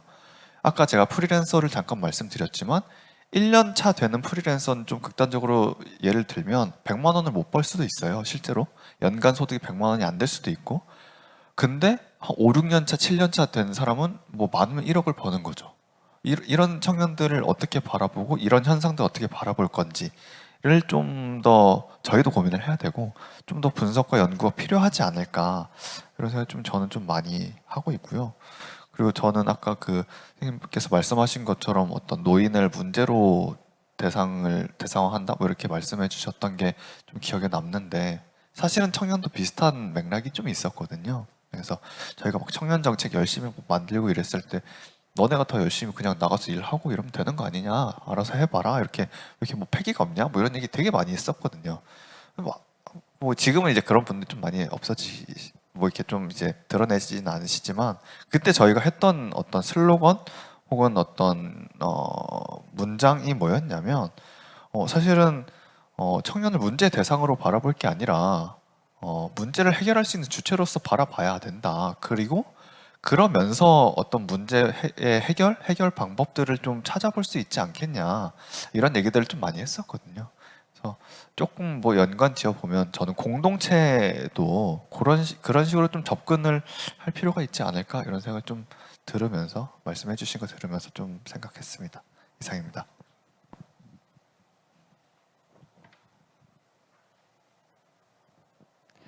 네, 앞서서 말씀하실 때 희망 얘기를 하셔가지고요.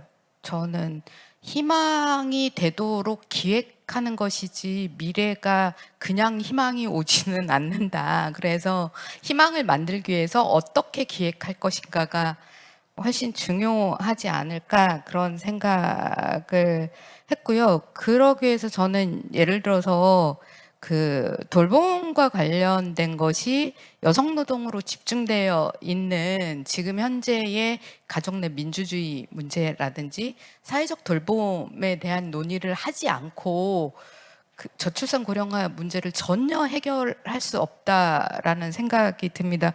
주변에서 왜 여성들이 결혼하지 않고 그러니까 혼인 외에 출산이 한국 사회에서 그 시각이 너무 안 좋기 때문에 혼인에 들어가서 출산해야 되는 사회적 분위기는 있고, 근데 혼인 자체가 싫은 건데 싫은 이유를 보면 그 예를 들어서 부모 돌봄에 대한 노동력의 제공, 구체적인 노동력의 제공, 하다못해 요양병원에 모신다고 하더라도 요양병원을 알아보는 기획노동이 다 여성들 몫이잖아요.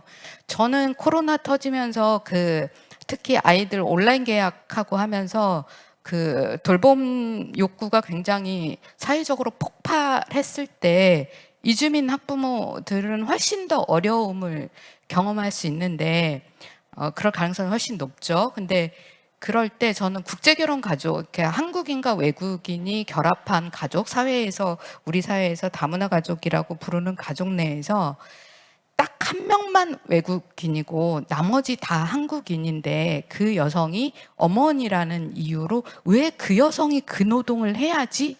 하는 굉장히 이성적인 질문이 들었어요. 근데 아무도 이걸 이성적인 질문이라고 생각하지 않죠. 왜? 한국에서 양육노동과 아이들 학습 지원과 관련된 모든 돌봄 노동은 집안에서 그 여성이 외국 출신이건 아니건 여성의 일이라고 규정 지어져 있으니까요. 그게 해결되지 않고서 그게 외국인 여성이건 선주민 여성이건 그것이 해결되지 않고서 저출산 고령화를 해결할 수 있다라고 저는 전혀 생각하지 않습니다. 그래서 1차적으로는 어떤 그 돌봄을 어떻게 사회화할 할 것인가, 가족 내에 여성한테 집중되어 있는 돌봄 노동의 하중을 어떻게 평등하게 만들어 갈 것인가에 대한 것들이 훨씬 더 담론적으로 많이 얘기되고 실천적이 되어야 뭔가 풀릴 가능성이 있지 않을까 이런 생각이 들고요.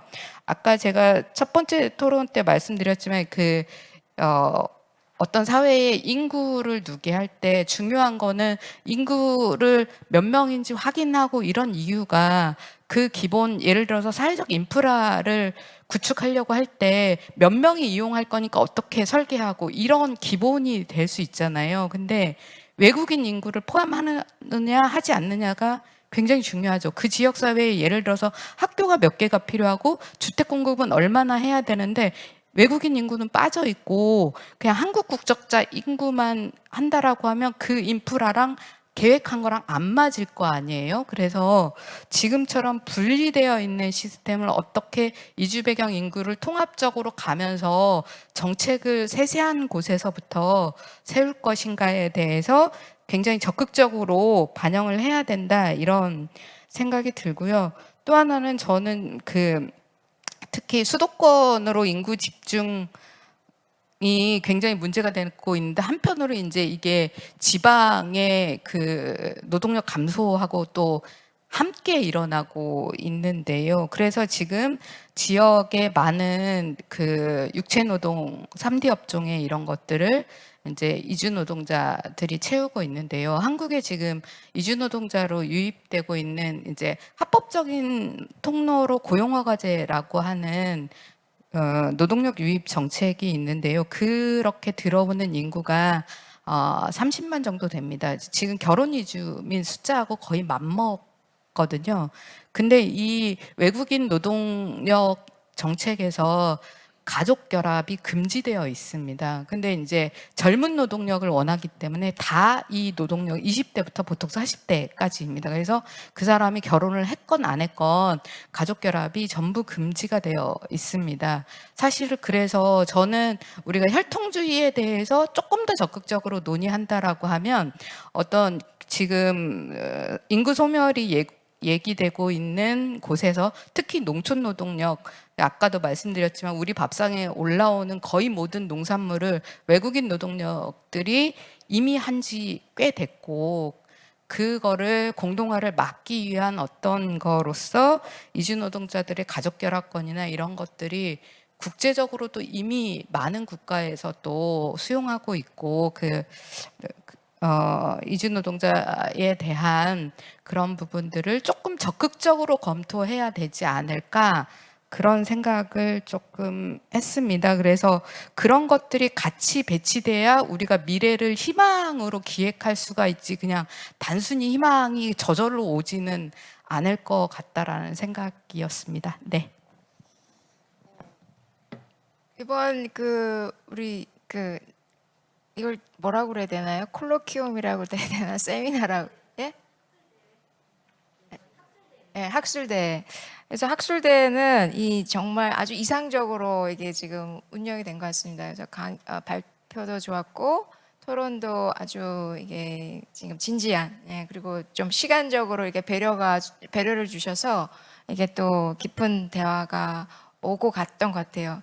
근데 지금 마지막에 허오 선생님께서 말씀 주신 것처럼 희망이라는 거는 그냥 미래에 주어지는 게 아니다라는 말씀 주셨는데 아주 저도 100% 공감을 하고요. 우리는 희망을 지금 이야기하기보다는 사실은 절망이 더 우리 앞에 더 실체인 것 같고, 또 지금 이 희망을 만들어가는 대상이, 그러니까 사실은 이제 주체를 어떻게 만드느냐라는 이제 이런 문제인 것 같은데, 지난 우리가 성불평등, 가족 안에서 꼭꼭 이게 고통스럽게 경험했던 이야기가 아주 당찬 젊은 여성들의 페미니즘으로 이렇게 진화할 수 있었던 데는 이게 굉장히 적극적인 이게 소통 때문에이 아니었을까라는 생각이 들어요. 그러니까 아주 사소한 이런 어떤 경험들이 이렇게 다양한 채널을 통해서